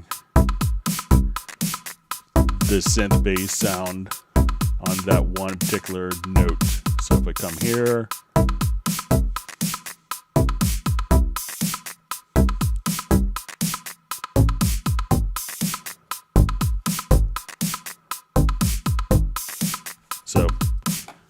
so you give that a try, then let me know if that's kind of what you were thinking. Sorry it took a while to come through with that.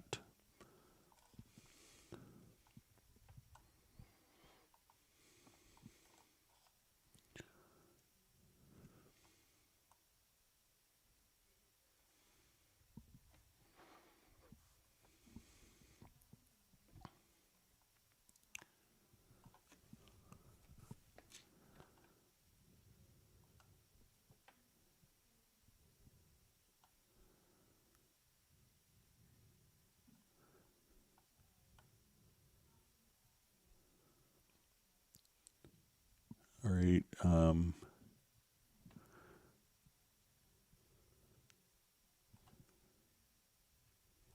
Okay, just going through comments here.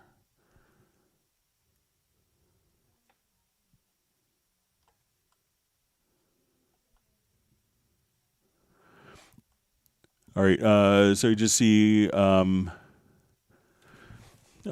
So I just see a question. Just got here. Sorry if you covered this. Could you quickly walk through connecting a synth? I can get my Prophet to connect via MIDI, but having issues with audio. It's Mike Heisey 1-2 on Apollo Duo. So if you're so generally Cubase will send MIDI information out to the device, and how Cubase with external devices, what you can do if you have it connected directly to the audio input. So most people that have a lot of external MIDI stuff will have a mixer for that. But if you wanted to connect into the audio interface, just make sure that you go to your audio connections and go to external effects, and you can add, external instruments. And here you could click on add external instrument. You can give it a name. So let's say you want to call it your Prophet.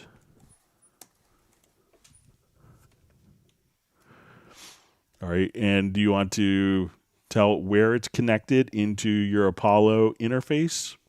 At that point, we can just go to add an instrument track, and then you'll see under external plugins, you could just select your montage or whatever device, your Prophet, and then once you have that selected, that will then bring the audio back in to Cubase.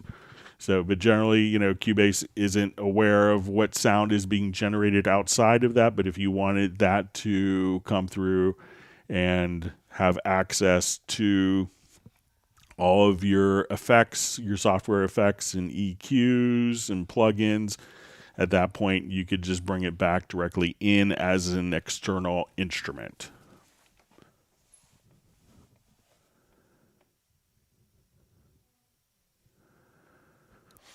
All right, so we see, Greg, how to make use of macros. Can you explain? Okay, so what a macro is a series of key commands that are kind of run in order. So let's say if I wanted to, delete events after cursor. So I could go through and say, okay, my cursor is at a specific point in the project, and there's all these events after that particular cursor. So let's say my cursor is at measure 5, and now I have events after. So I could come over here, select, the next event, hold down the shift key, select the next event, come to my menus, and then delete those events. Or we could have the key commands to kind of execute all those particular functions laid out for us. So when we go to our macros, what we could do, or we could start this in key commands, and you want to choose show macros, and you could do new. And at this point, you want to just come over here and say, delete after cursor. So you could say, okay, and if our cursor is on top of an event, we could, choose to split at the cursor, select events under the cursor, transport, move the cursor over so that the events are selected, and then hit edit, delete. So a macro could do all these steps for us so that we don't have to sit here and do those 4 steps every single time. We could save that as a macro, and then we could actually configure our own keyboard shortcuts for macros that we've created. So one that I did is for like minimizing breaths on an audio file. So say, while someone is singing and they go, and you hear your breaths or coughs, or, what you could do is just come over here, and instead of going through every single audio sample here, and manually having to cut, different samples,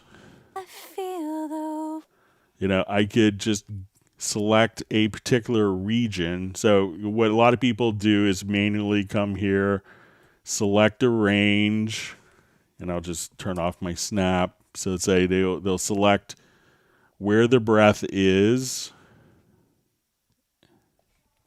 and say, okay, right here is a breath.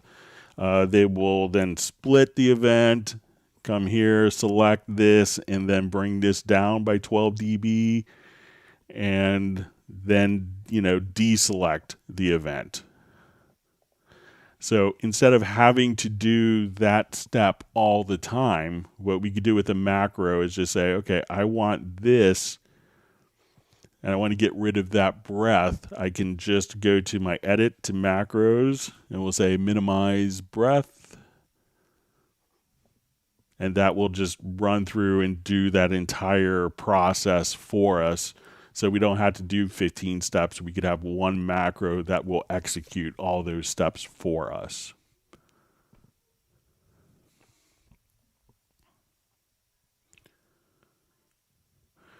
Okay, so we see from Ralph Nelson Tucker says, okay, so I keep stumbling across this live stream. Can someone give me the schedule and link to hook in, please? Thanks. So if you subscribe to the channel, you should be notified.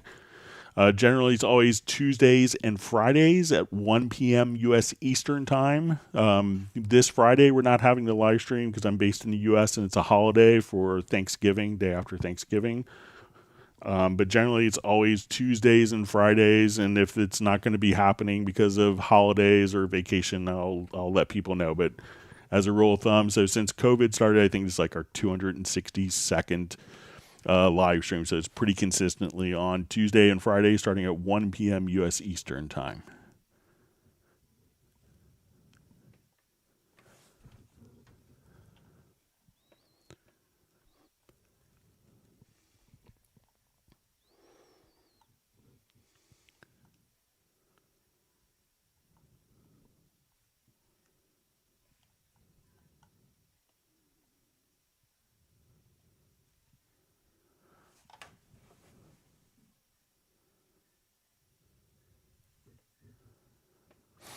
All right, so we see Greg, important question I wanted to ask you for a long time. Many producers, even composers, who use Cubase are picking Windows than Mac. I saw many great composers do the same. Why? Is there a specific reason? Sometimes, composers like to, I think they like the flexibility of being able to, upgrade components easier over time. There's a lot of instances, and, we have people that do both, but, like if your power supply died in like, let's say a trash can Mac, it's hard to go to a computer store and get a replacement power supply that day. So when you're kind of working with components and you want to have, the ability to upgrade components a bit easier, which is more flexible, and, having more internal storage, or, sometimes storage comes on the Mac. Sometimes you can't add stuff and everything's external, and then you can put cards in and the cards disappear. So for kind of more platform stability, a lot of people will kind of choose PC, but it's really a personal preference. But, I've seen a lot of composers, it's like, oh, something went bad with my computer, I could get it replaced and fixed by going to a store nearby or ordering a part on Amazon and not have to take it into an Apple store. So there's some stuff like that, and being able to kind of configure the system for their particular needs is also why some people will choose one platform over the others. But I think, I think Cubase runs great on either platform. A lot of programs are kind of limit you to particular platforms, not being available on one, or not really written for particular platforms, whereas Cubase is really kind of, whatever choice you want to have. You could use your particular platform of choice. All right, so we have Bruce checking in from Simi Valley. Thanks for making again. All right, and we have Charles K checking in from the UK. Glad you can make it today.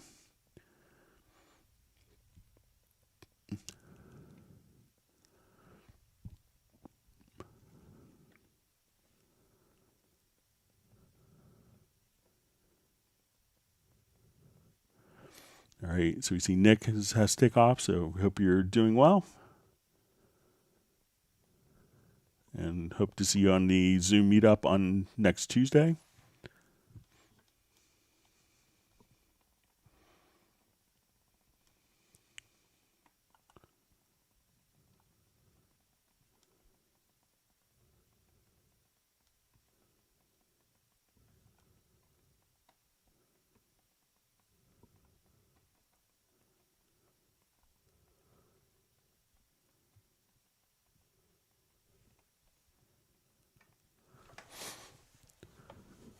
All right.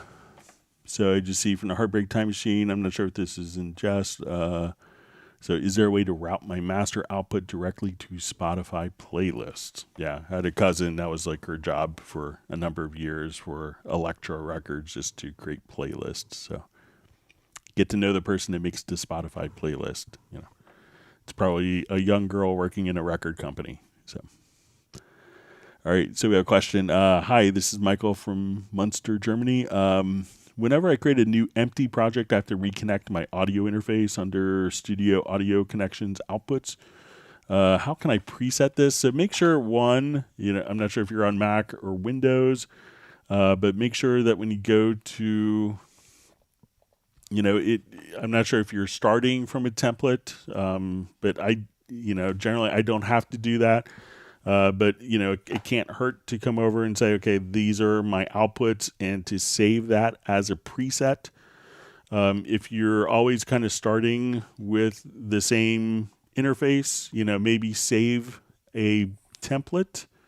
So if you come over here and just choose save as template and then start, and then that template should automatically preserve your audio interface. Sometimes I've seen some audio interfaces that will get kind of that don't share between the operating system and Cubase, so you might have to go into the audio interface and make sure that it's communicating. And also when you go to the studio setup under studio menu, see if you have the release driver when application is in background. You could try toggling that setting there and see if that helps.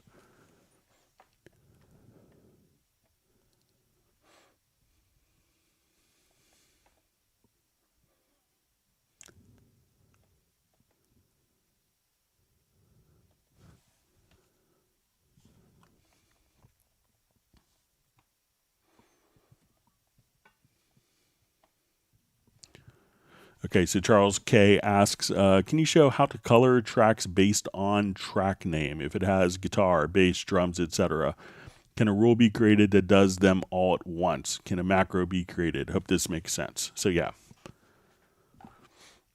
All right, so let's say I'll come over. We could do this in the Project Logical Editor.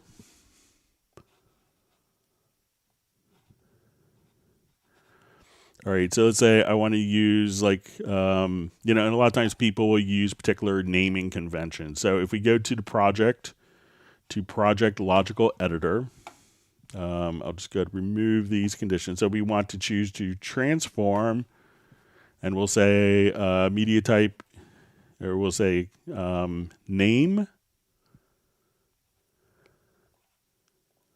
contains, let's say, guitar,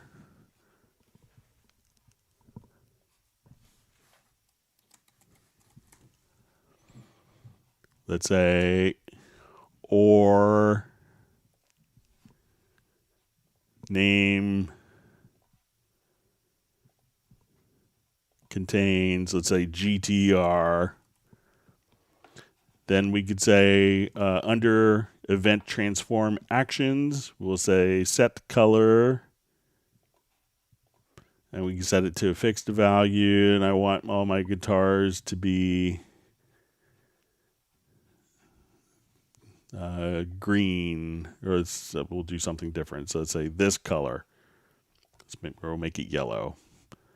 So now I could come over here, and this will take any track that has the name guitar or GTR or OHL, kick, snare, whatever you want to do, and just come and change the color based on the name of the tracks.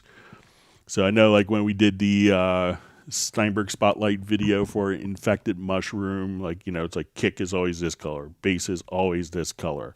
You could have these presets kind of set up to colorize based on, so all my guitar tracks will now be white, and these will just kind of use the naming convention. So we want to choose transform, name contains, now if I have this set to and, this would have to be guitar and GTR. So here it's critical to say or, and then you can have like different naming, derivations or variations. And then you could just choose set color, set to fixed value, and then that's how you could do that, Charles. It's great to see you on the live stream. Hope you're well.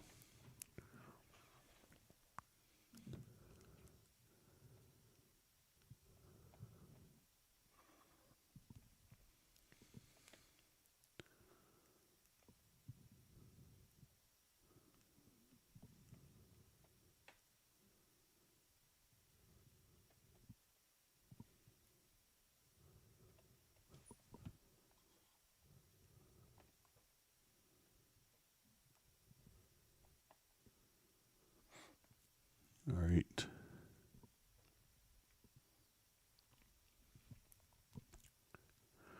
All right, so we have a question from Development of a Void. Is there a way to change the speed of the fast forward rewind when using the plus and minus onto the numeric keypad? So let's say I have plus, I rewind.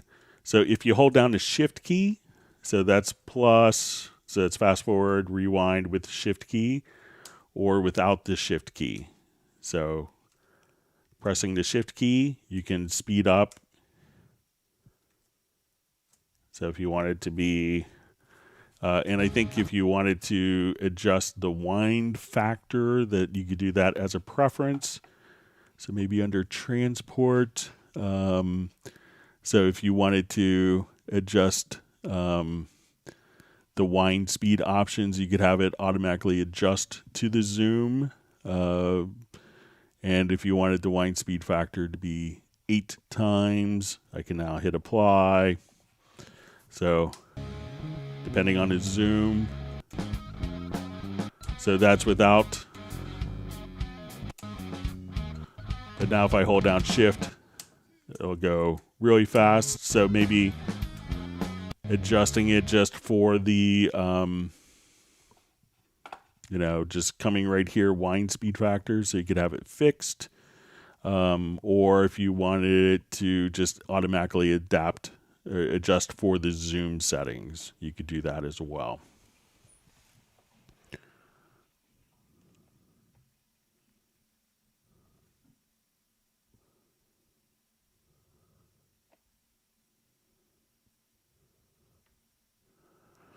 All right, so we have a question. Where is the tempo count in the key command box? So it's just going to be called pre-count. So if you wanted to come here, you could activate pre-count just directly to the right of the tempo. And if you don't see that, like where you activate the click track, so say you hit C to see that, and you see these 3 dots, at that point you could just kind of scroll over, and then you could activate pre-count. And to see that under the key commands, I think it's going to be under transport. Just be use pre-count. So just make sure it's under transport. Yeah.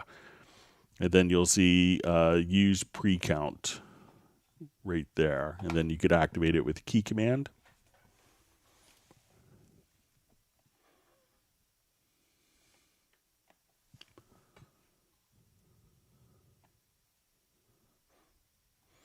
All right, so we have Brian Sawyer from Jacksonville, North Carolina. Thanks for joining us today.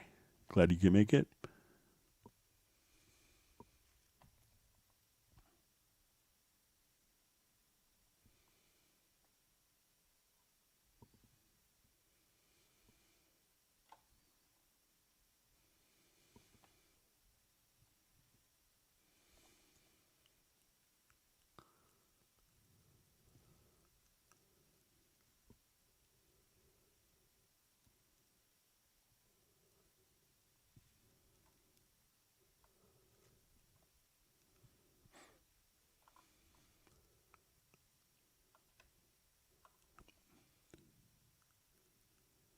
Okay, reading through comments.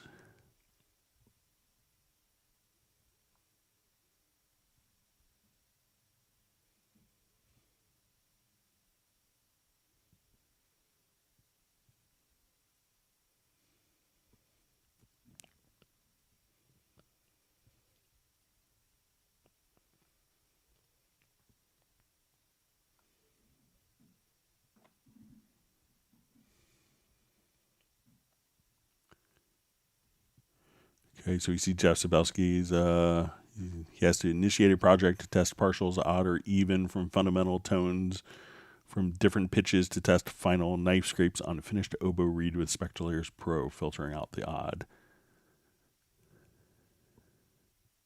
Sounds like a cool project. Nice when music and physics come together like that and be able to kind of get a better perspective on it using computer software tools.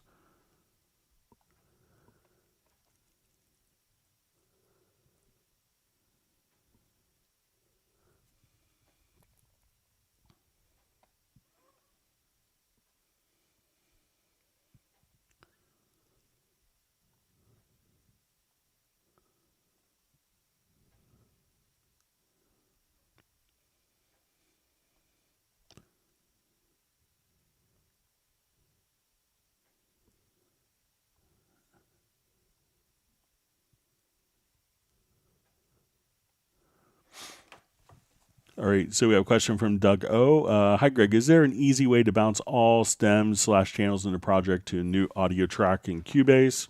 Yeah, so I'll just do this for like between our left and right locators, and all you have to do is if you go to File and just get an Export Audio Mix Down, I'll say let's do a stereo mix, and then under After Export, we'll just say Create Audio Track.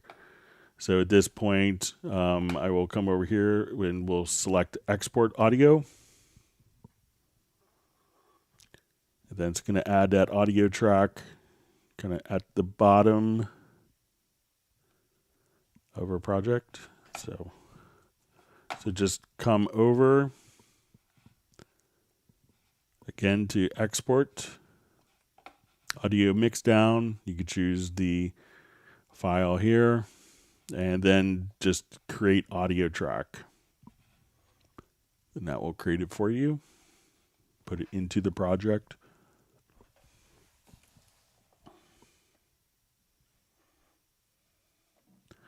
All right, so we have a question. Can you talk about the auto crossfade option? All right. So let's say if I was doing edits, and I'm going to turn off zero crossing here. It's usually on by default. So let's say I did a whole bunch of edits and move stuff around. That now when we listen to particular, and let me just cut more stuff randomly here. And I'll move some different spots.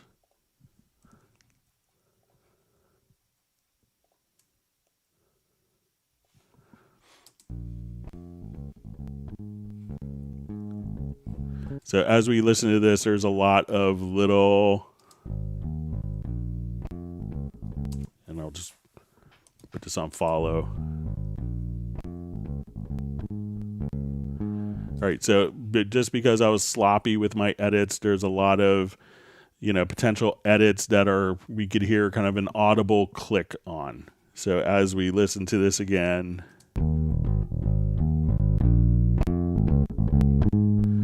so what the auto fade settings does, and we could activate it directly here, is we could have it automatically do fade ins and fade outs or auto crossfades. And we could set the length for like 10 milliseconds. Now we don't see this visually, but what it does is it just applies these fades during playback. So now when we listen to it,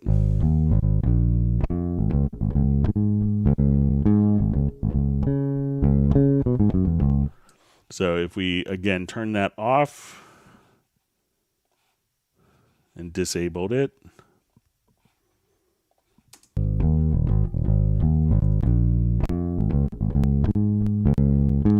so now enable, and you could set the time longer. You could set different fade in, fade outs by default. Hit OK. And now as we play back, it's just going to apply those small fade in, fade outs, crossfades where necessary.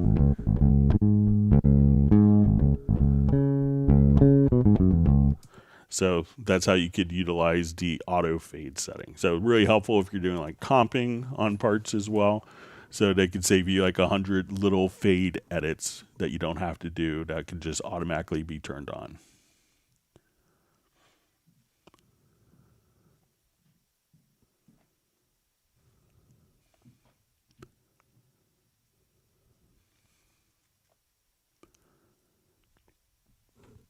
All right, so we see a question. Hello, Greg. After I do automation, if I want to move the fader up, it doesn't let me. What is the proper way to use automation and fader, or do I need VCAs? All right. All right, so let's say I'm here and I have my automation. All right, so let's say my automation point is here. Let me just do a quick automation. All right, I'm just going to open up.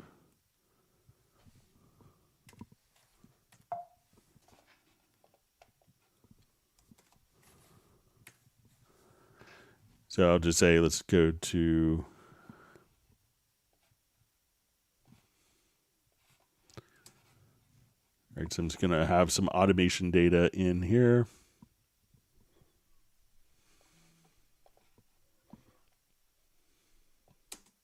Okay, so I have kind of like beginning and then end automation points. So if I want it to, you want to make sure that you're in touch mode. So let's say as we're playing. So now as soon as I hit W and I hold on to the fader, at that point, that automation is just written.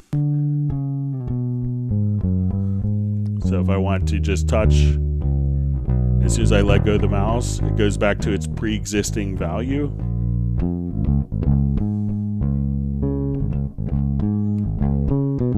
So I touch the fader, move it.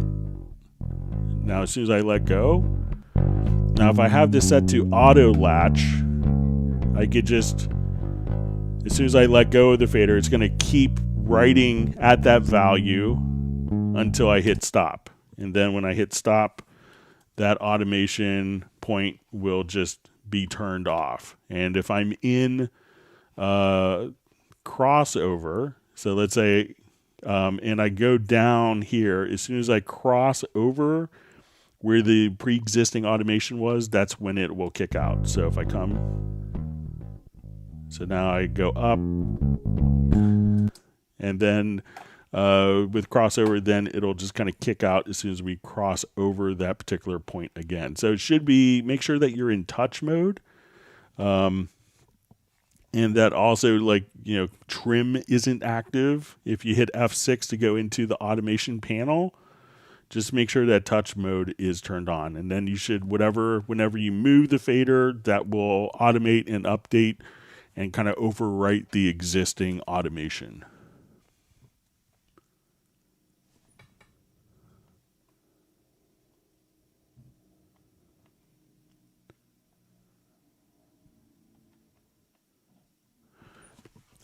And if it's not letting you do that, it could be that you don't have write enabled. So now if I move it,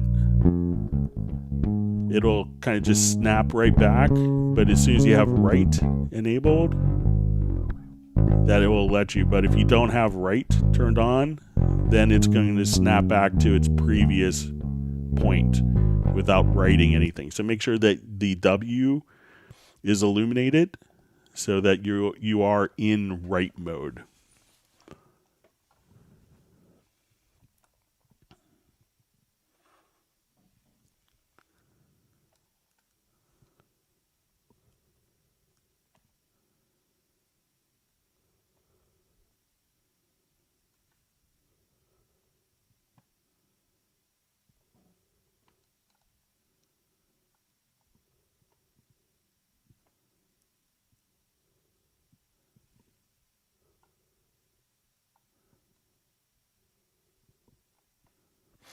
All right, so we're seeing nice comments about the Cubase Nation Discord, which is well deserved. All right.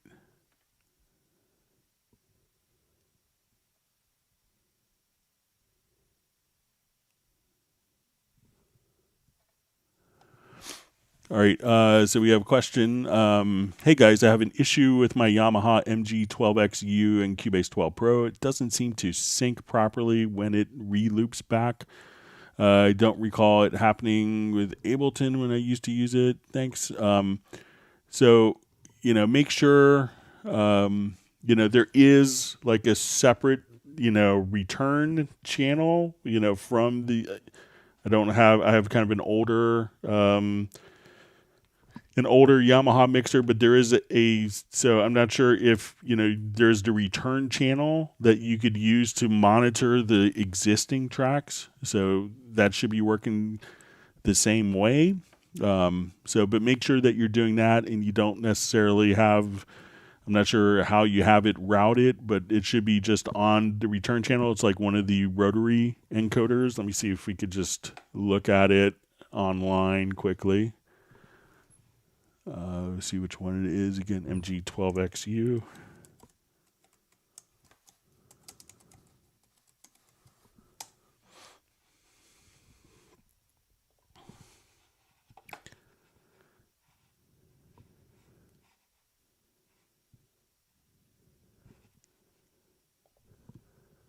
So when we look at the picture,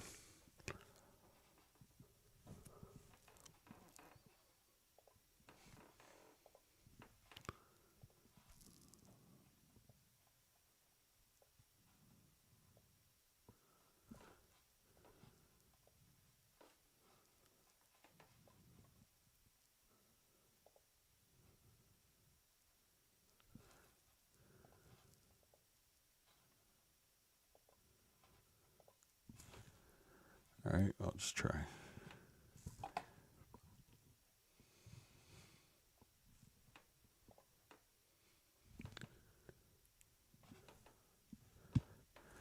All right, so when you see the all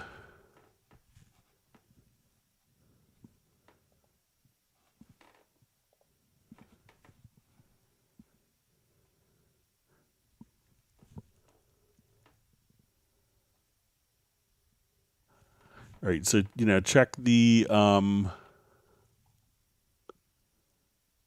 like here. You can see like the line USB switch. So I think that this is where it actually returns to, and make sure that you're not having this the return channel rerouted through the mixer again.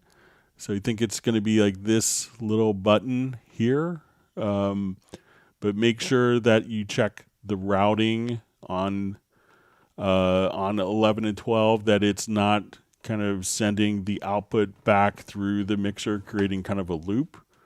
So check that out with it. And that's going to be, that would be the same in any of the software titles. So.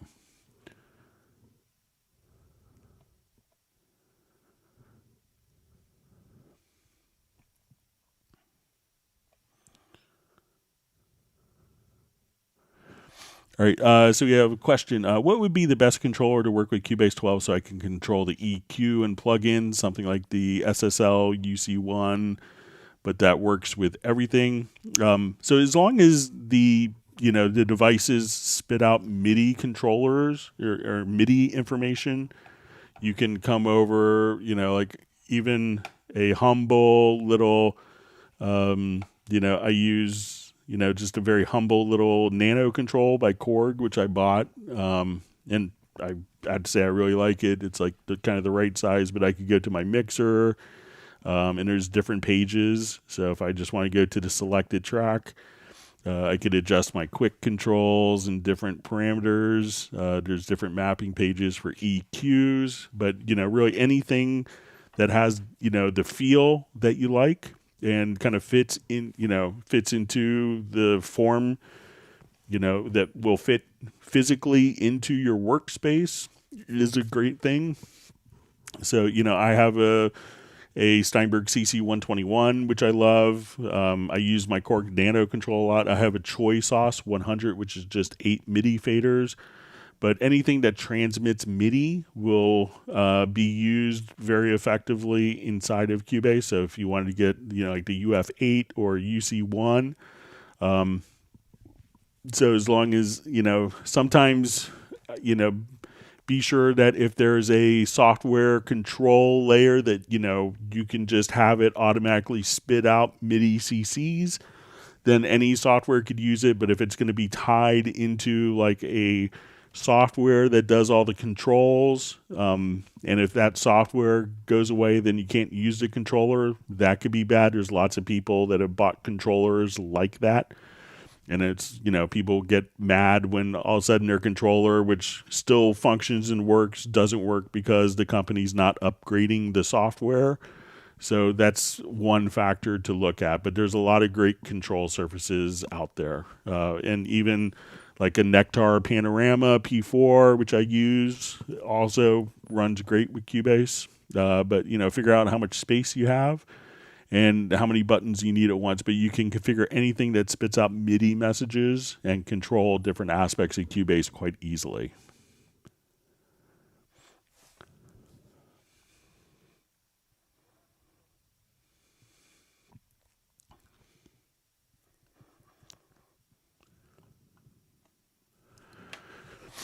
All right, so I see a question or a comment.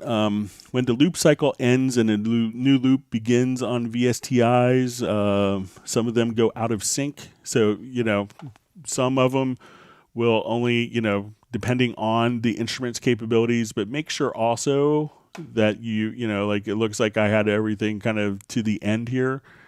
But, when you look at like your left and right locators, make sure that these are actually set up to not be like, so that looks like it's right on measure 89. But, when you zoom in, just make sure that you enable snap and that you could actually are going to a particular point, that it's not like measure 88 and, slightly less. So make sure that like your loop points are actually on the grid. If the loop points are on a grid and some instruments play out of sync, it's probably the instrument's issue that's causing it. Some don't respond to tempo changes, like with arpeggios, as well as others, and it's really just kind of a limitation of that particular instrument. But make sure that your loop points are exactly on the starting points they're on the grid, and so that you're not kind of intentionally chopping your knees off.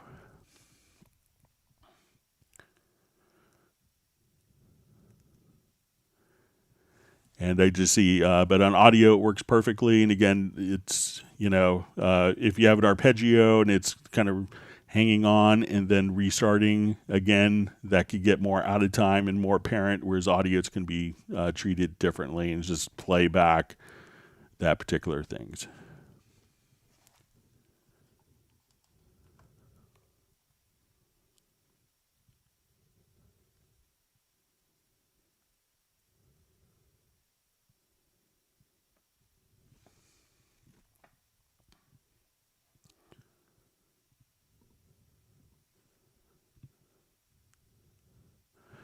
All right. So we just see a question. Is there a way to remove all hidden audio files underneath active audio files? So let me just create a situation like this.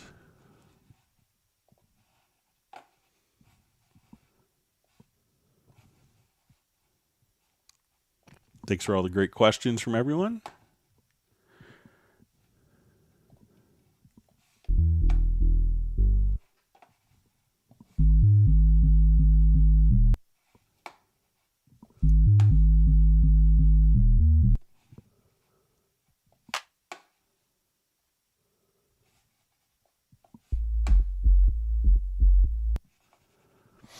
Okay, so let's say, all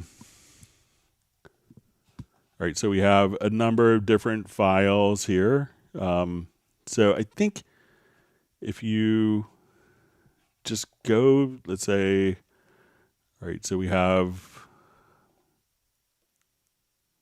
all right, let me just come over here quickly and clean up my lanes. Okay, so let's say we have 57 on top. So I think if we go to like the bottom center and let's say remove overlaps. Yeah, so you could just go to the bottom center and when the audio is overlapping and just come over here and just say remove overlaps. Then the other events are kind of erased and you'll just see those particular events there. So again, just go to the bottom center and you'll see like a little drop down menu and select remove overlaps.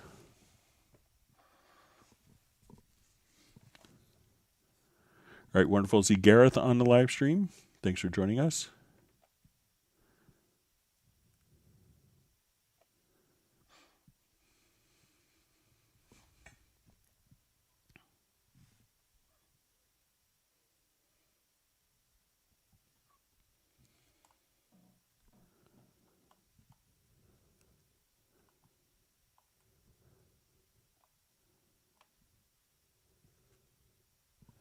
All right, see some discussion of the synth theme from Close Encounters of the Third Kind. So, yeah, I think it was Michael Boddicker was the one that played that, I think. Nice guy, really sharp guy.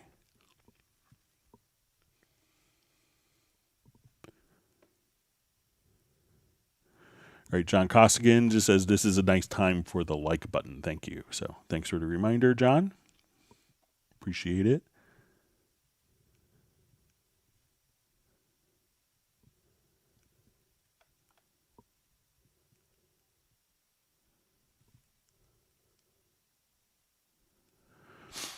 All right, so we see from Jay from Connecticut from Secret Studios. Hi, Greg. Would you mind covering the fundamental purpose of bus tracks, whether or not they are routable within Nuendo audio connections, or can they only be created in outputs? All right, so let's say if I want it.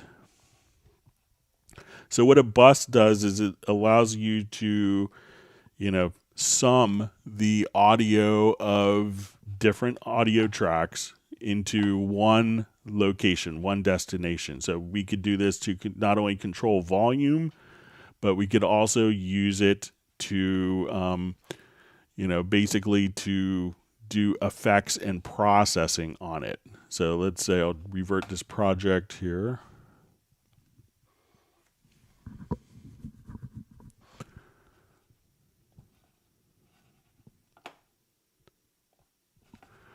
Okay, so, and we could create the bus tracks in a number of different ways. So let's say if I go to my audio connections, we could come over here and let's add a group. So if I want to call this, we'll make the configuration stereo, and let's just call this drum 1. So now I have the group in my project, but nothing is actually being routed to it.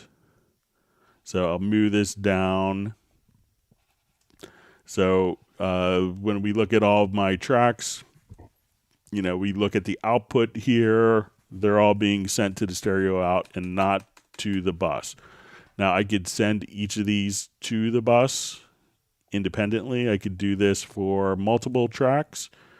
So if I want to send these to drum 1, I could hold down Alt or Option plus Shift. And now multiple tracks can be routed to that particular bus. We could also go to sends and route to the bus via sends. Or, how you see me do it a lot is just to select all the tracks that you want and add a group channel to the selected channels. So we'll call this drums 2. And now that's not only added the particular, group channel, but it's automatically added and done the routing for all these tracks to drums 2. So at this point, that could simplify the process. But, generally, so once they're added, they could be routed to, but, you could also just, add a group channel here on the main project.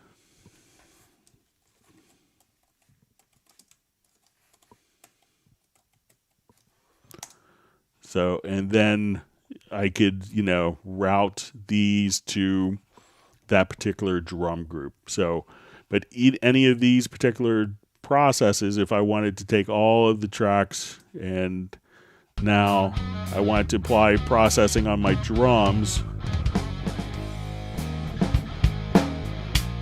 I could do everything globally on all the drums together. So that's really why a lot of people use buses, and I have one fader for my drums. And you could have a group go to a group, go to a group, go to a group, etc. So they could be kind of nested together.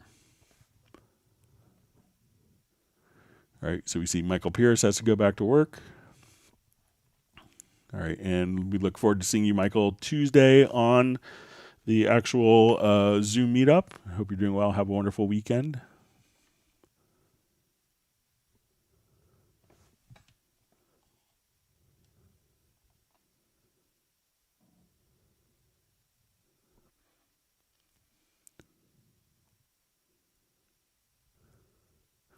All right, so we have a question from DJ Showcase. Hi, Greg. Can you explain how markers work? Is it set up in a way where I can leave notes at specific times on a lengthy audio, such as a podcast? So, yeah, definitely. So what I would do is, let's say, as we're playing back audio, we could add a marker track. So I'll just add a marker track here. So we have one, but I'll add a new marker track. And we have up to 10 different marker tracks. So we'll just call this marker track notes. And then there is a keyboard shortcut that you could use for insert and name markers. I'll assign this in my MIDI remote. So let's say if I want this button,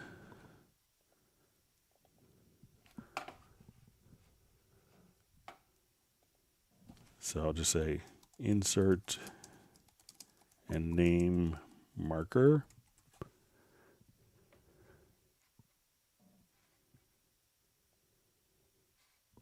Let me just look at marker, might be different.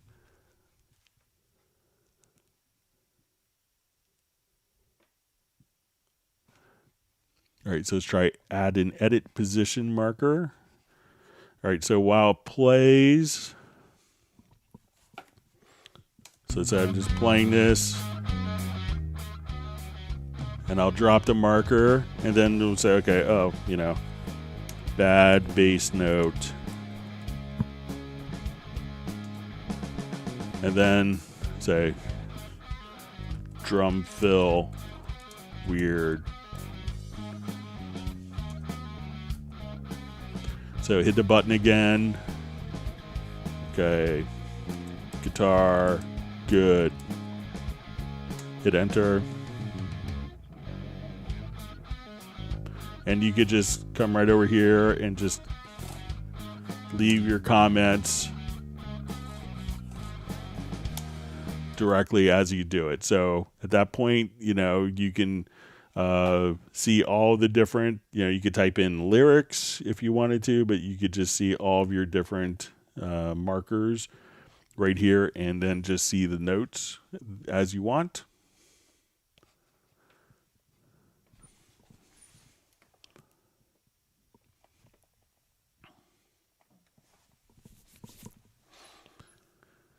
See, Jeff Sabelski is just saying his CC121 is awesome for EQ functions.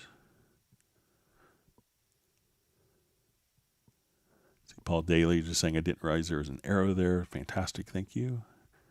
All right, and we have Joseph Ajay watching from Ghana. Thanks for joining us.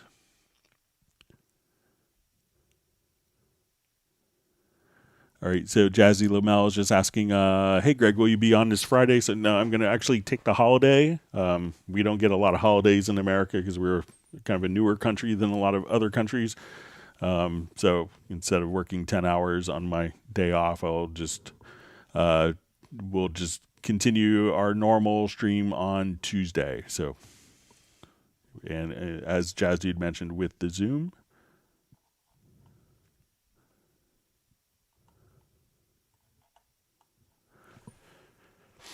All right, I had a couple of questions that were sent in. All right, so we see from DJ Showcase says the marker system is nice, just what I was looking for. So it's great. All right, so let's go look at a couple of questions that were mailed in. Let me open up the file here.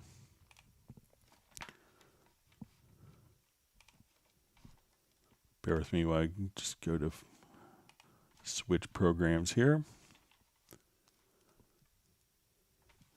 You see we're at 99 likes, so if you learned a new tip or trick, make sure you hit the like button as well. All right, so the first question is how to control any parameter hovered over with the mouse with a single controller. All right, so one of the great things, with the CC121 is it offered what was called an AI knob. So if we want to come to particular parameters, really all you have to do is any parameter that you hover over and you move this one knob, it's automatically controlled directly. Just whatever your mouse is hovering over, this knob controls. So we could also do this with our new MIDI remote system. So let's say if I want to jump over to my Choice OS controller and I wanted this particular fader, we could go to, once we want to assign a particular function, we could go to mouse pointer AI knob. So we're going to say value at mouse pointer, and I'm going to apply this mapping. So anytime that I'm on a particular channel or plugin, I'm going to just come over here. Let's open up and multi-band compressor. I hover, and now this one fader, instead of assigning, like multiple, if I wanted to assign 42 faders to this one particular slider, here I could hover over a particular parameter, and that's automatically being controlled from the same particular controller. So anything that you have that transmits MIDI, you could just come and assign that particular controller right there and control whatever parameter that is addressable through, just like so. So it's a great function. So once again, come over to under the mapping assistant, you'll choose mouse pointer AI knob, and you could just choose value at mouse pointer, and then whatever you kind of hover over, it's controlling automatically. You want to go to your control room. So just very fast and easy with that. All right, so we have a question from John Costigan. Says, I have a question that pretty well has me baffled. I was preparing to edit a fretless bass track, and I ran into a symbol in the upper right-hand corner of the track display in the project window. And John was kind enough to send a screenshot of it. It says, I thought it was an indicator of some process, and I thought it might be a reference to warping, but after checking 100 hits in Jan's Cubase index, I got a terrific review, but no answer to what this indicates. I thought I'd ask you, since I hadn't a clue of how to prompt the database. One thing I learned along the way is that after watching you using one of your fretless bass tracks as a tutorial, I noticed your playing was generally a tiny amount ahead of the beat, and mine was just as consistently behind the beat. The difference in feel was obvious and highly instructive. Thanks for the free lesson, John Costigan. All right, so we'll show. Thanks for the comments on the bass. Hope it was okay, my bass playing. So let me revert this. So sometimes when you put tracks in a particular mode, you'll see little icons appear. So like if I come and see like a little music note here, and I'll just make this larger. It doesn't really make the event larger here, but we'll see like this is in musical mode. That's what that means. Now, the icon that John was talking about was, let's say if we add a transpose track, and I go to my transpose track, and let's say I put a value in my transpose track. All right, but let's say I didn't want the drums to transpose. So I'll just come here. We can place the drums under global transpose. We could set that to independent. So I'll just take this out of musical mode. So what we see is kind of 2 eighth notes with kind of a line going up diagonally. So if you kind of see this here, so you see 2 eighth notes tied together, and that just means that when there's a transpose track, that these tracks won't follow the transposition. So let's say I don't want all of my drums to follow the transpose track, but I want my bass and guitars too. But there's no need to really change the pitch of the drums. So I'm going to set this to transpose of 2. So we listen to it. Now all my tracks, including my drums, are going to transpose up. But if I choose for my drum tracks here to not follow the global transposition, they'll get this little indicator, these 2 notes, and this is kind of the musical mode followed by the 2 notes. I'll just disable musical mode so we could see it easier. So now our drums aren't going to change pitch when the transpose track goes up 2, but our bass, guitars, are based on our 2 guitar tracks will.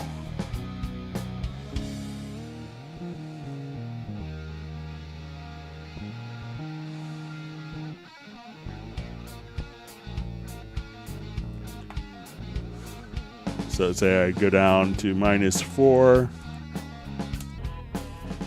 My drums stay the same pitch. So this icon that John had asked about is going to basically indicate that those particular tracks are not or set to independent in the global transpose. So when you see 2 eighth notes with a little diagonal line symbol in the upper right-hand corner, and I'll try to indicate that so future people can be able to find it on the wonderful Cubase index site. But thanks for the question, John. All right. So we had a question from Jan, the famed creator of Cubase Index. So his question is there any way to get a list of all tracks that are connected to a group? My workaround is to solo the group and see which tracks were soloed. All right, so I'll just set this up and let me revert to this project here.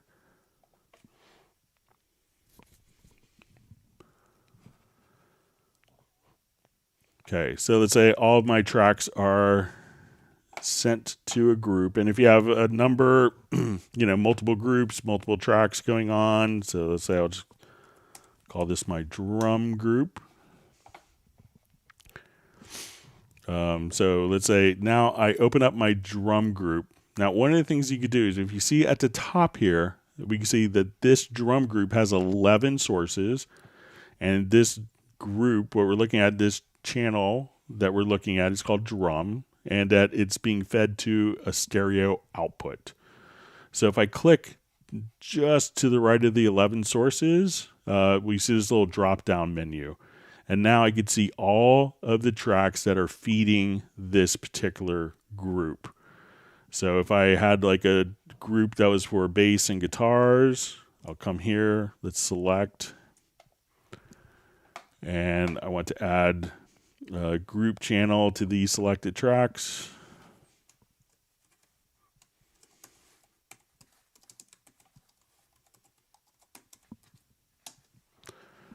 So when I go to this group channel and open it up, I could just see, okay, what channels are feeding this, okay. And now if I go to my bass, I could just say, okay, this is going to multiple destinations as well. So this is going to my string instruments. So we could just kind of come back over here and say, okay, it was mono in 13 is my bass track. And then I could say, we could just kind of navigate here to say, I have 3 sources. This is my group track that's being fed out. So again, just, select. So let's say if I just want to come here and I wanted to, go to, my drum,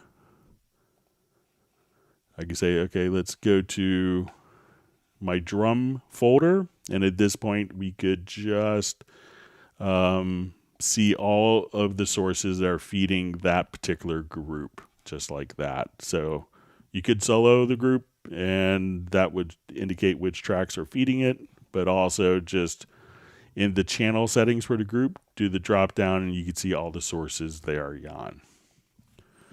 All right, let's go back to our live questions. And again, if you've learned a new tip or trick, make sure you do hit the like button.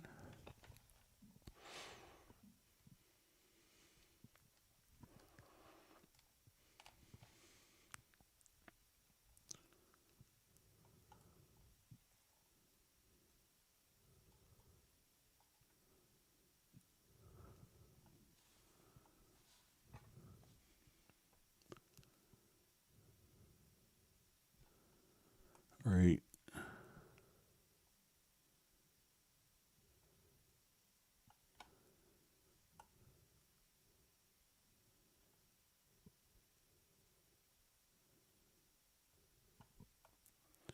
All right, so we see HA just saying thanks a lot from Belgium and Ghent. Thanks for joining us.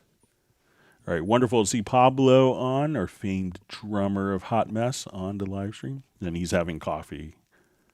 That's such a bad thing to do. Tell me you're having coffee. Now I really want a mocha, and I still have a while to go.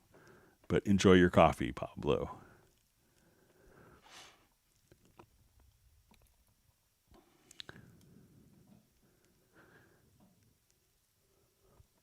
All right, so we have Ahmed Al-Safadi, or Al-Safada, Al-Safadi. So thanks for joining us.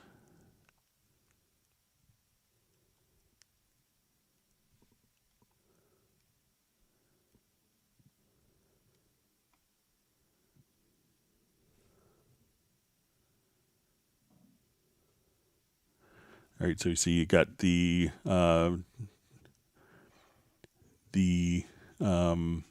Yamaha driver sorted out, so that's good.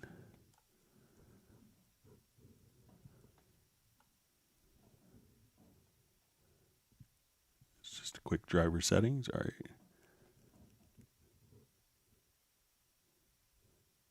See, John Koskins just says, "Thank you, Greg. Your help was a real day saver." So yeah, I got that. I got that question in the email just a couple weeks ago. But yeah, there's lots of little icons like that. So, but glad to be able to help, and thanks for sending your question in. All right, wonderful to see Graham Witcher on from Royal Wooten Bassett. He's in the middle of moving and resetting up his studio, so good luck with all that.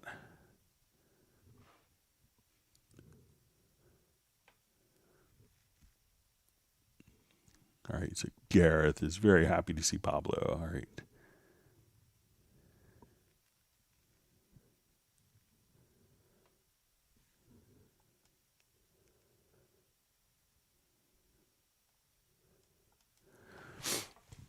All right, so we just see question, how to solve the phasing issue with stock plugins. So, generally the plugins are always going to be in phase with each other. Sometimes if it's an input channel, so, all the plugins in Cubase will be delay compensated. Sometimes if you have plugins on the input channel, so let's say if I was tracking my bass, and I go to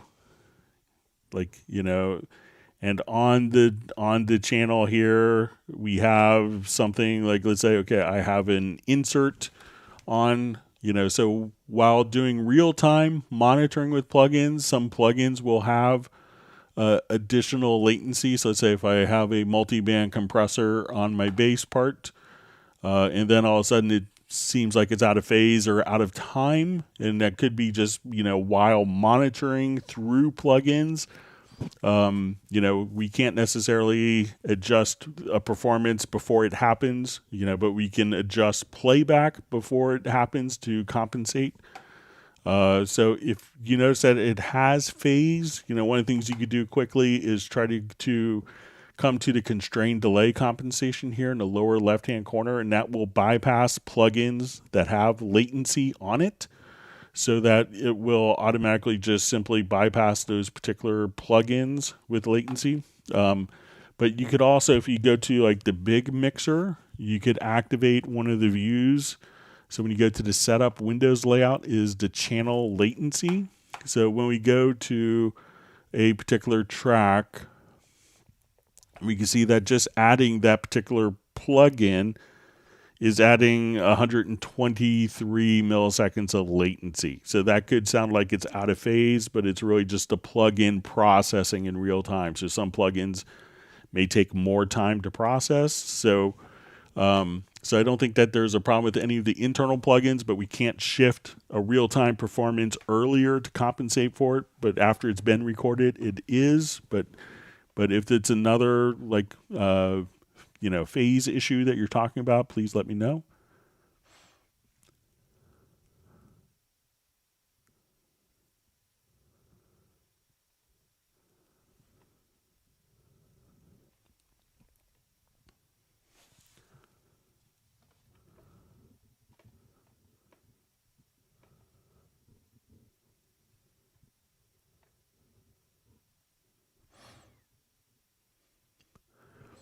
All right, so we see HA just says, hi, Greg, is there a way to assign types of tracks to zones in the mixer automatically? For example, input tracks always on left, audio tracks in middle, effects tracks and stereo out always on right. All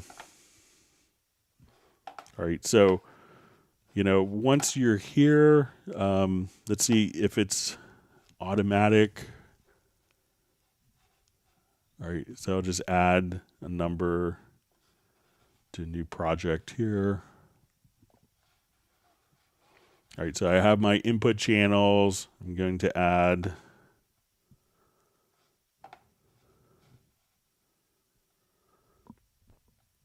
let's say 16 audio tracks. I'm going to add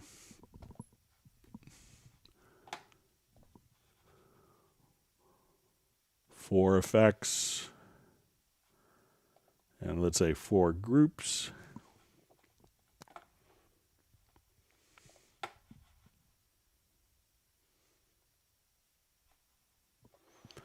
Okay, so now we have all these. So let's go to our zones. So these might have to be just set manually. But let's say if I come here, so we could just say, okay, I want all my inputs to the left zone, and let's say effects and groups and outputs on the right zone. Now let me see if I add another effect channel. So if I add it here, let me see if it goes, which zone it goes into.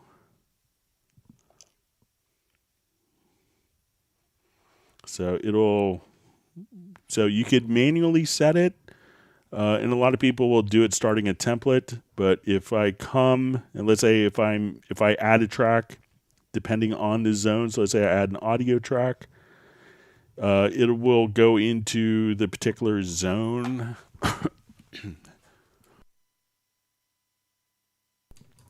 All right, let me see if I don't think there's a way in the project logical editor to do that, so you may have to manually do it, but I'll just take a look. I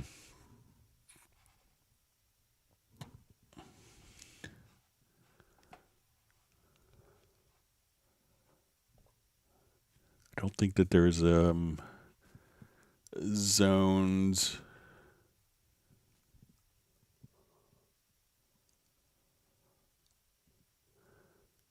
Yeah, so I think it's going to have to be edited and kind of put in manually. But if you add, once it's set, if you add further tracks within the zone, it will automatically carry over.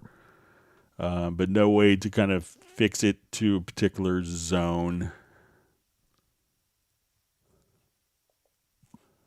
that I know of. Sorry about that. But it's pretty easy to do once you have it all set up.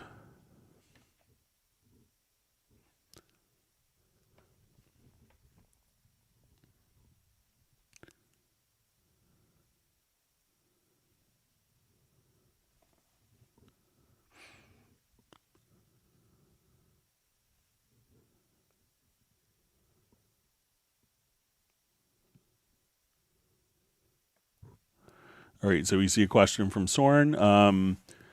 Says something strange in Cubase 12. I think I had a mono guitar, doubled it, panned one to the left and one to the right. It went through a stereo group channel and then to stereo out. It became mono straight line in supervision. I thought it would have width.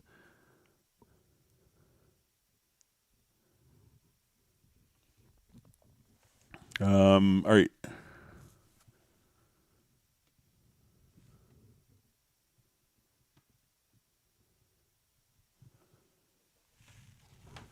Okay, so I'll just load up.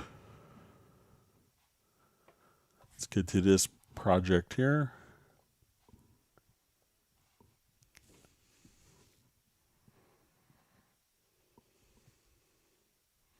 And let me revert this project.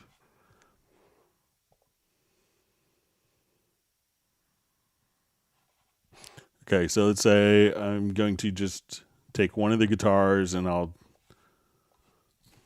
just going to duplicate this particular track.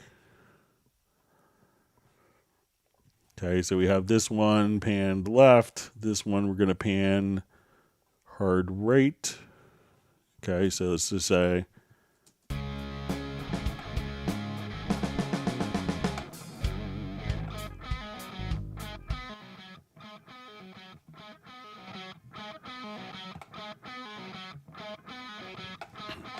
okay, so now I'm going to send these two guitars to a group.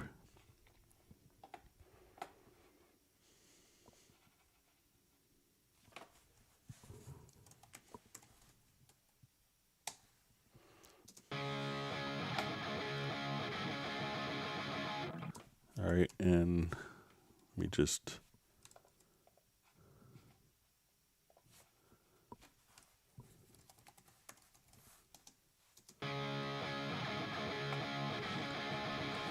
all right.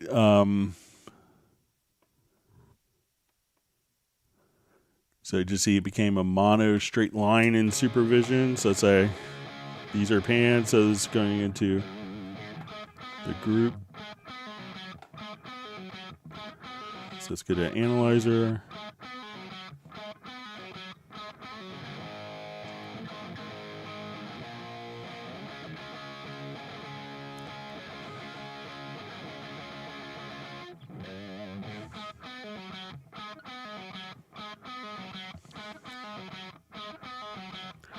So you see kind of both channels there.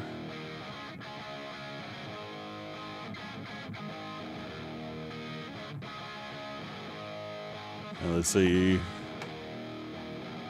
come over here to phase.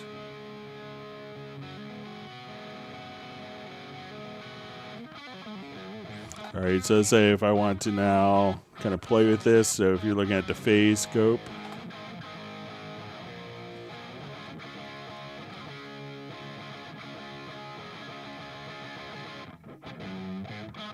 so you can see that as you adjust the panning here. So not everything, so I think that's normal if you're kind of seeing more vertical lines. So it's and that just means it's in phase.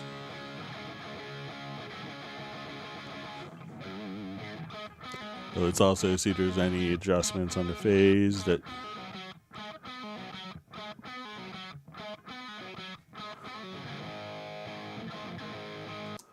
So that would be fine. It's just kind of the nature of the sound itself.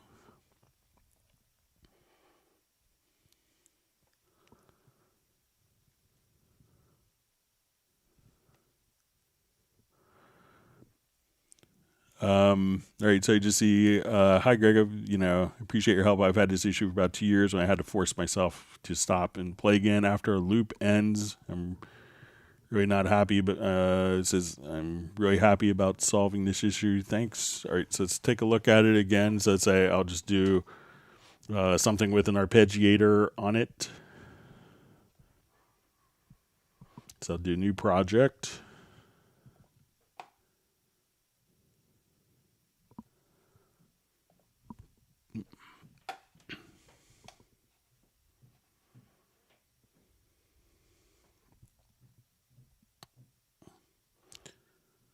So I'll add just a quick drum loop. So we have audio going on as well.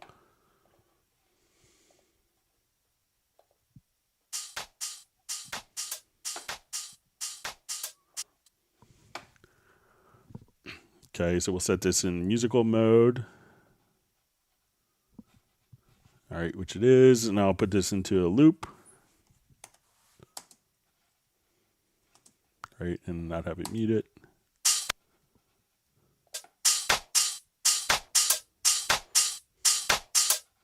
All right, and I'll add an instrument track.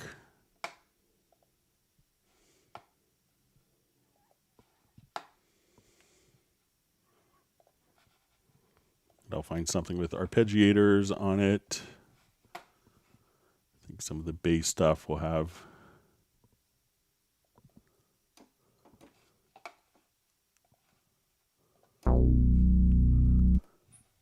It's like every time.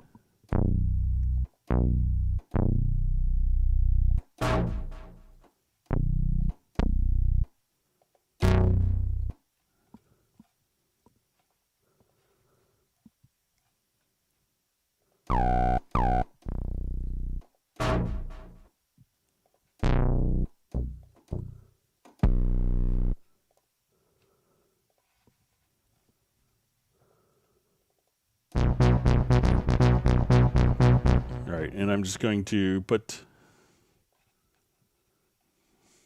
start this.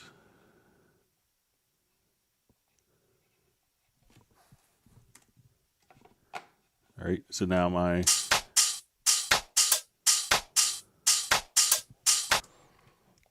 all right, so I'm going to add a new part, and we'll make sure that this note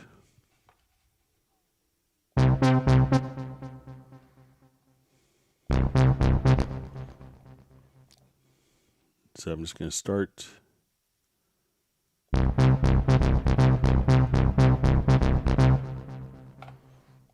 right, and I'm going to just look at the note, and we're going to make sure that it's actually starting right at time, and we'll say lasting through 9.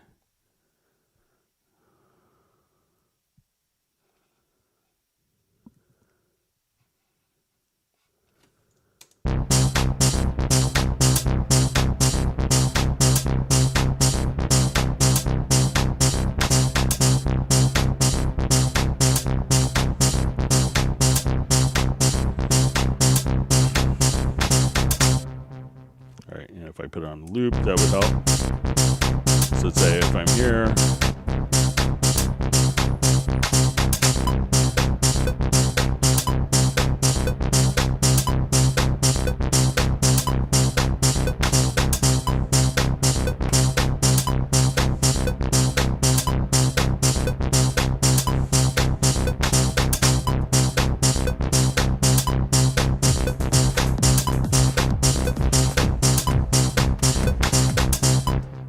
let's see if I drop this loop in,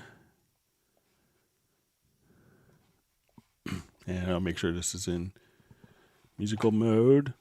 All right, that's not working with the, let me just,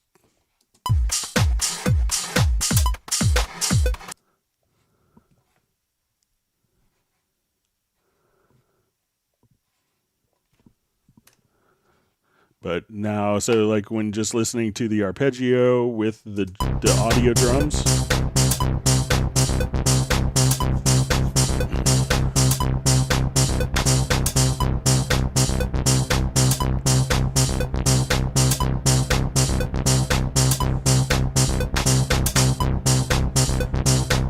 so that seems like it's working as expected. I'll just add a kick.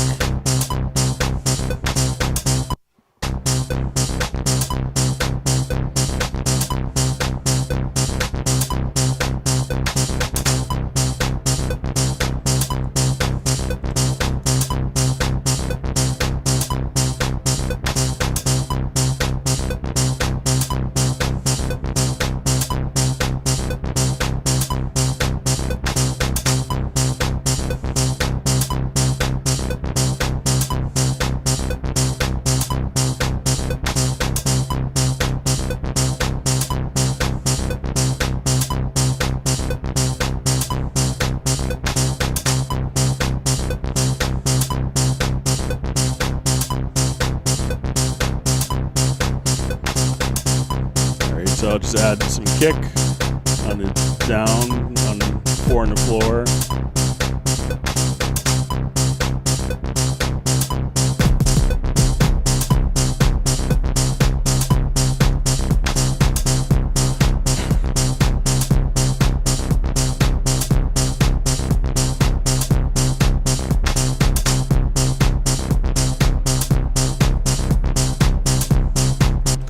So, I mean, it sounds like it's cycling fine. So again, but make sure that this particular note is starting right at, so if I started this like a little later in time and it had the arpeggiator,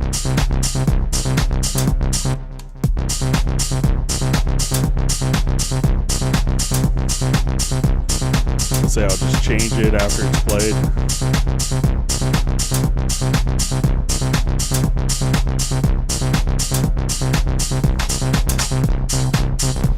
So, but, just make sure that that is starting perfectly on time right there. But let me know if I'm doing something differently or if I'm misunderstanding.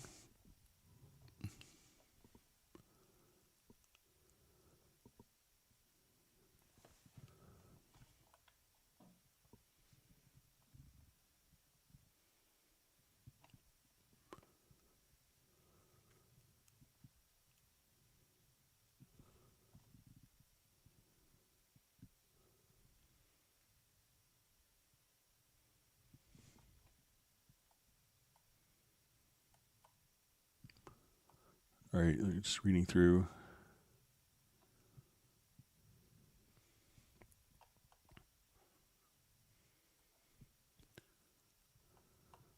All right, just reading through comments. All right.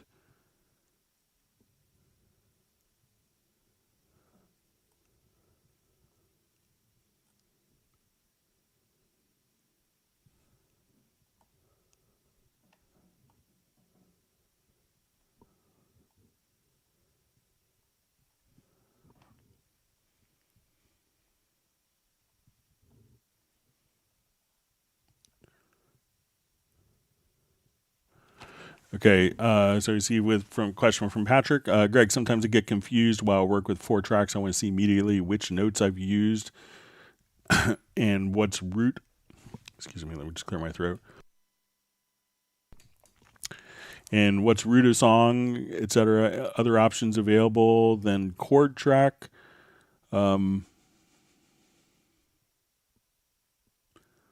I think that if you have chords in a particular project, so let's say if I'm here, within the MIDI editor. So let's say, okay, I have this. I think the chord track is probably the best way to do it. But you can have, if you wanted to go to the status line here, you could see kind of, the current chord display. Kind of while you're playing, there's a current chord display. You could also just within the MIDI editor itself, go to the scale assistant. So if you wanted to just say, okay, right when I'm here, you could just right click and, go into the scale assistant for the particular editor. So let's say if I'm just here, we could go into scale assistant and this could do an analysis for you. You could also just, select the event or events and just go to chord track and create chord events from notes and have the chord track automatically populated for you from the particular data.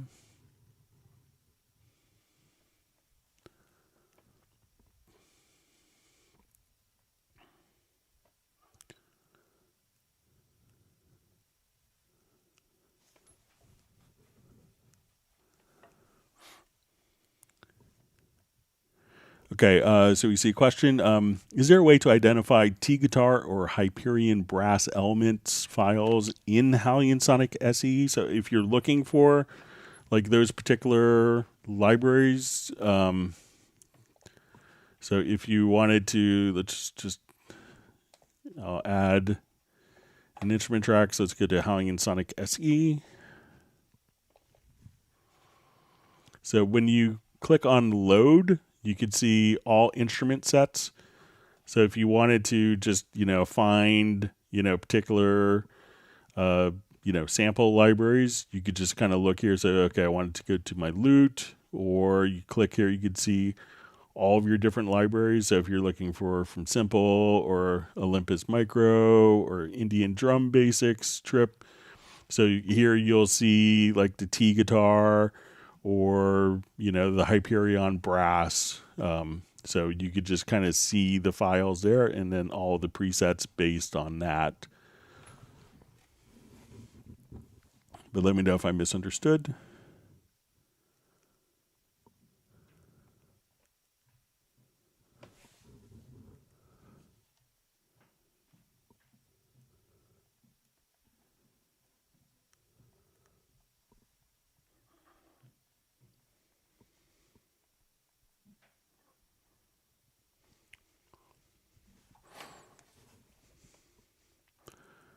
All right, so we just see, is there a way to take complex MIDI orchestration on one piano roll track and explode it out to multiple selected tracks?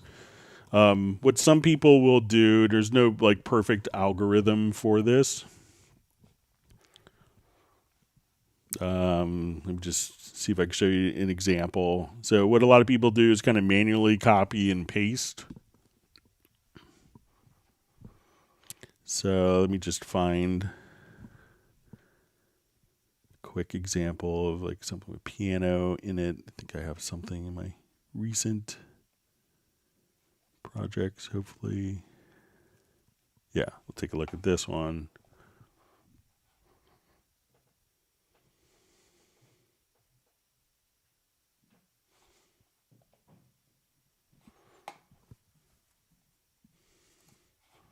So if you're in the score editor, try coming over to functions and then explode. And you could say, okay, we're going to do to 4 new tracks.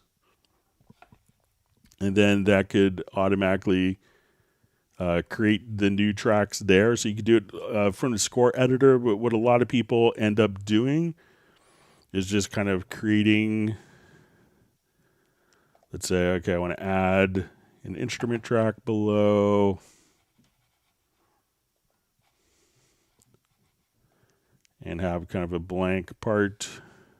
I remember talking with Ben Wallfish, great composer, about this. So we'll just call this. And this is how he does it and finds it really fast. Just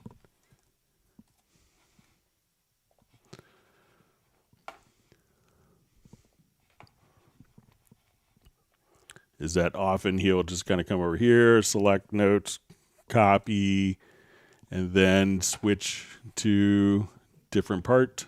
And then, he could come over and instead of looking at multiple parts,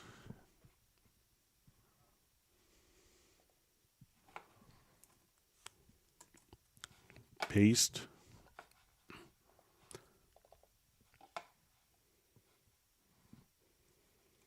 And then he often does just a quick paste at origin.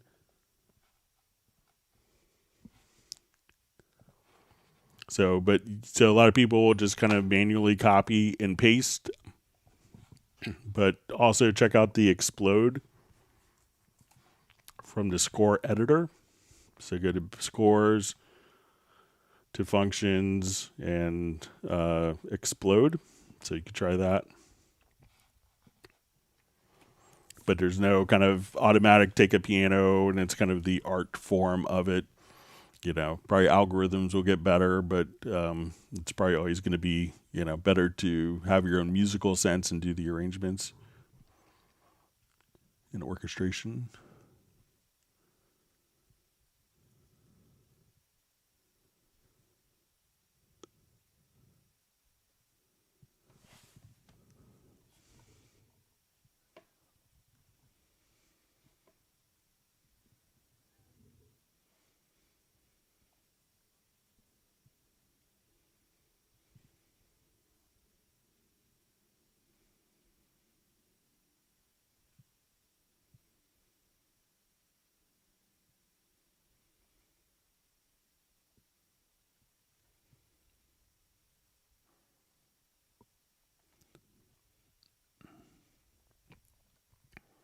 All right, just reading through comments.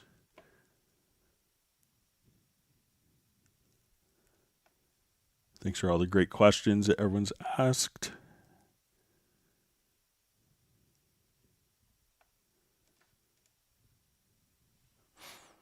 All right, so I just see, hi Greg, Logic Pro X added a new feature called free tempo recording. Is there a similar feature in the current Cubase or expected to be added in the future? So I'm not familiar with feature. Let me just cough real quick.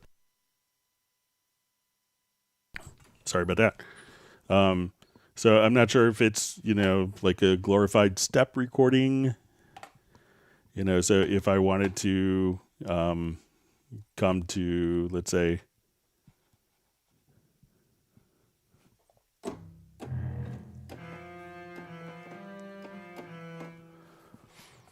so if it's really just kind of doing stuff like, okay, let's do quarter notes and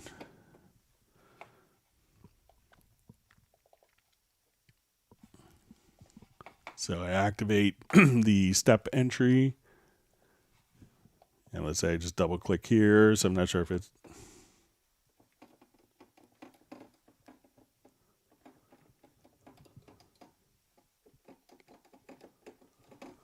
So if it's doing stuff like that, but I could do some research, but I'm not familiar with the feature.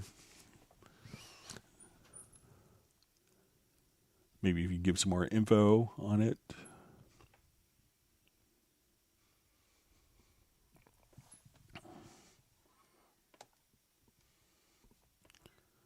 See, Gareth is stealing my production, so.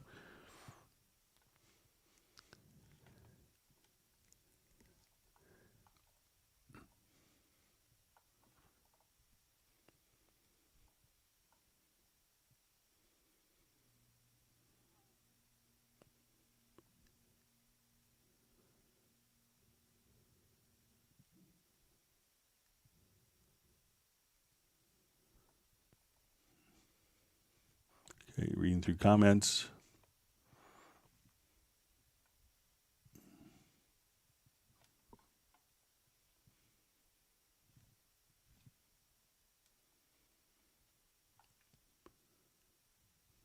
Okay, so we see from Got Yours, says you guys still taking questions? Am I too late? So nope, still taking questions.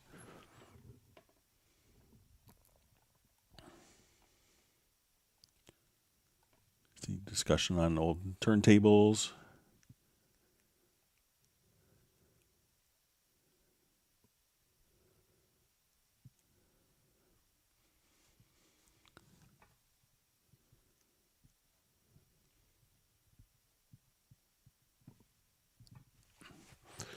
All right. So we just see from Got Yours question, is having templates with lots of disabled instruments really keep the CPU down? Or would I put less stress on a computer to use track presets I made instead? Trying to keep my system snappy. Meaning I would only load things in as needed. So yeah, disabled tracks don't take any CPU, don't take any memory. So I've seen a number of composers are kind of have migrated from kind of like distributive processing, using other computers to host instruments, and are choosing just to enable and disable instruments as they're needed. So I think Trevor Morris has done that. Paul Hasslinger has done that. Pinar Toprak has done that. And they all kind of like, why would I ever do it any other way? It seems so stupid now. So they've been really happy with the changes and being able to, I know Alan Silvestri also works that way, but for them to be able to, quickly just turn things on as needed seems to be working really well for them and makes kind of their whole template more manageable. So that's a great strategy to do.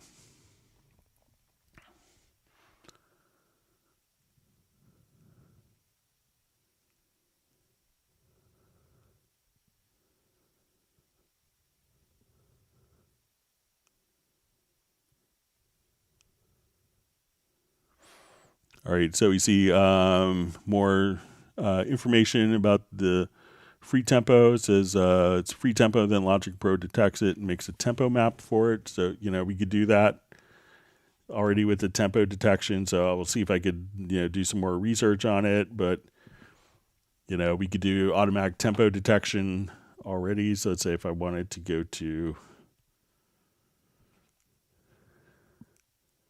like a MIDI quantized demo here.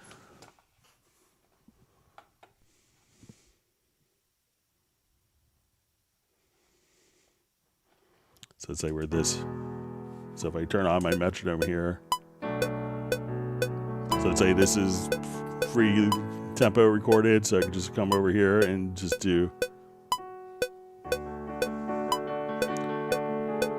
So just do a tempo detection of this. So now everything.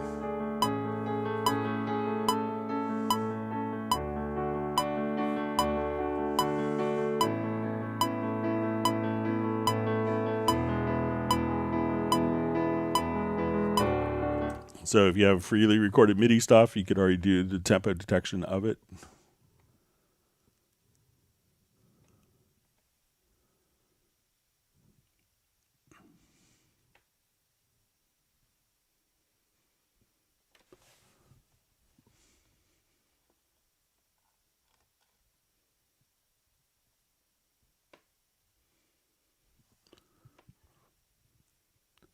All right, so we see, I think I'm at the end of the questions. Let me see if there's any more questions that are sneaking up.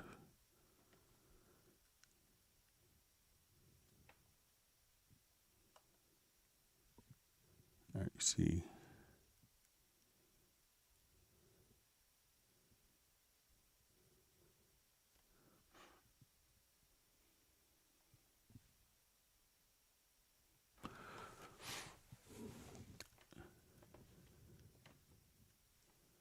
All right, so you just see from Graham Witcher says the live stream on Friday may have to be juggled with soccer as it is the World Cup, and it's England versus the USA at 7 p.m. So yeah, this Friday is a holiday in the United States, so we won't be doing a live stream, but we'll allow everyone to watch England versus USA. So, all right. So got your also asks. Says I noticed in the MIDI remote that you expand the editor. There are a bunch of new elements added. Not sure what a few of them are. Can you go over them? The last 4 are weird. Not sure what they are. So let's take a look. So there were with the 12.05. Sorry, I have an ear infection, so I'm kind of my voice is a little rough because of that. So all right, so let me just come over. So I know that under the selected track, that if you go into like the inserts in channel strip effects, that there's a lot more control for adding, to go through different parameters or parameter banks that you could set up. So like every maintenance version, there's new capabilities that are coming directly to the MIDI remote here. But if there's any in particular that you don't understand, let me know. I'd be happy to take a look.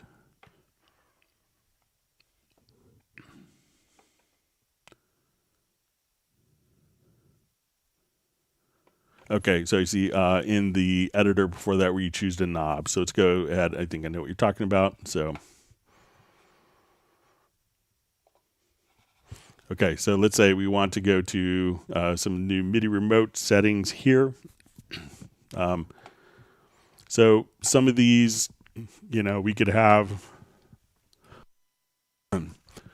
like different fader caps or buttons. We could have trigger pads, so we could have it do pitch bend that will kind of automatically resolve back. So let's say if I have my pitch bend knob, so some of it will allow us to have controls that are really just designed for controlling, to aesthetically map out different controls. So the piano keys, we can add the piano keys as well. So if we wanted to, see these so that we could have these kind of mapped out visually for the controller so that it kind of makes sense. There's also kind of a lamp function so that as you increase or decrease, that these particular settings would automatically. So let's say I'll switch this to lamp mode. So as I increase or decrease, we can see that the values will just get brighter. And also just blind panels, which are just used to map like the aesthetics of the particular controller that maybe you don't want to actually have particular functions.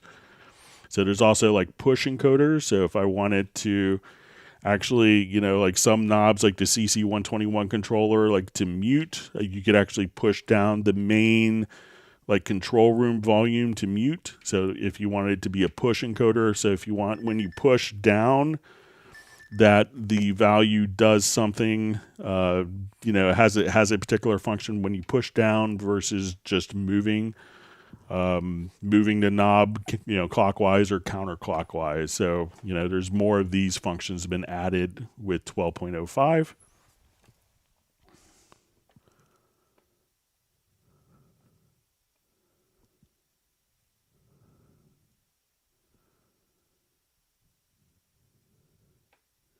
So Gareth just saying, keep my precious ear safe. So yeah, I'll probably just be in there a couple days. It should feel normal. But yeah, it feels like I'm half blind in my left eye.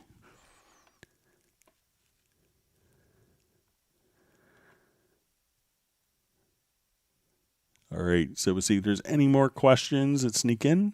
If not, we can wrap up a little early. And again, so once again, no live stream this upcoming Friday. It's a holiday, but we will do Tuesday. And we will be doing our normal Zoom meetup. It's the last live stream of the month. So we'll see if there's more questions coming in.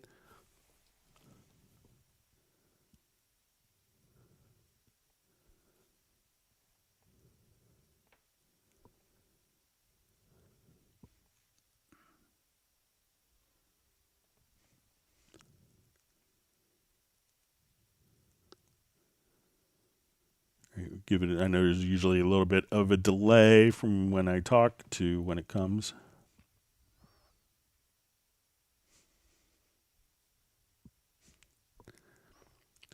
So we see Filter Freak just saying, please, Greg, get your half blindness looked at. So yeah, I see okay. It's just my ear is clogged. It kind of feels like it's full of water, but it's getting better. So, but yeah, I was at the doctor's office yesterday.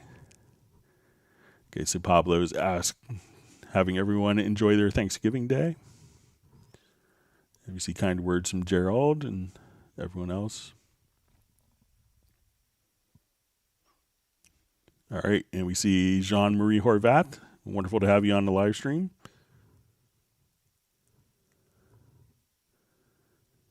All right, we'll see if there's any more questions that sneak in.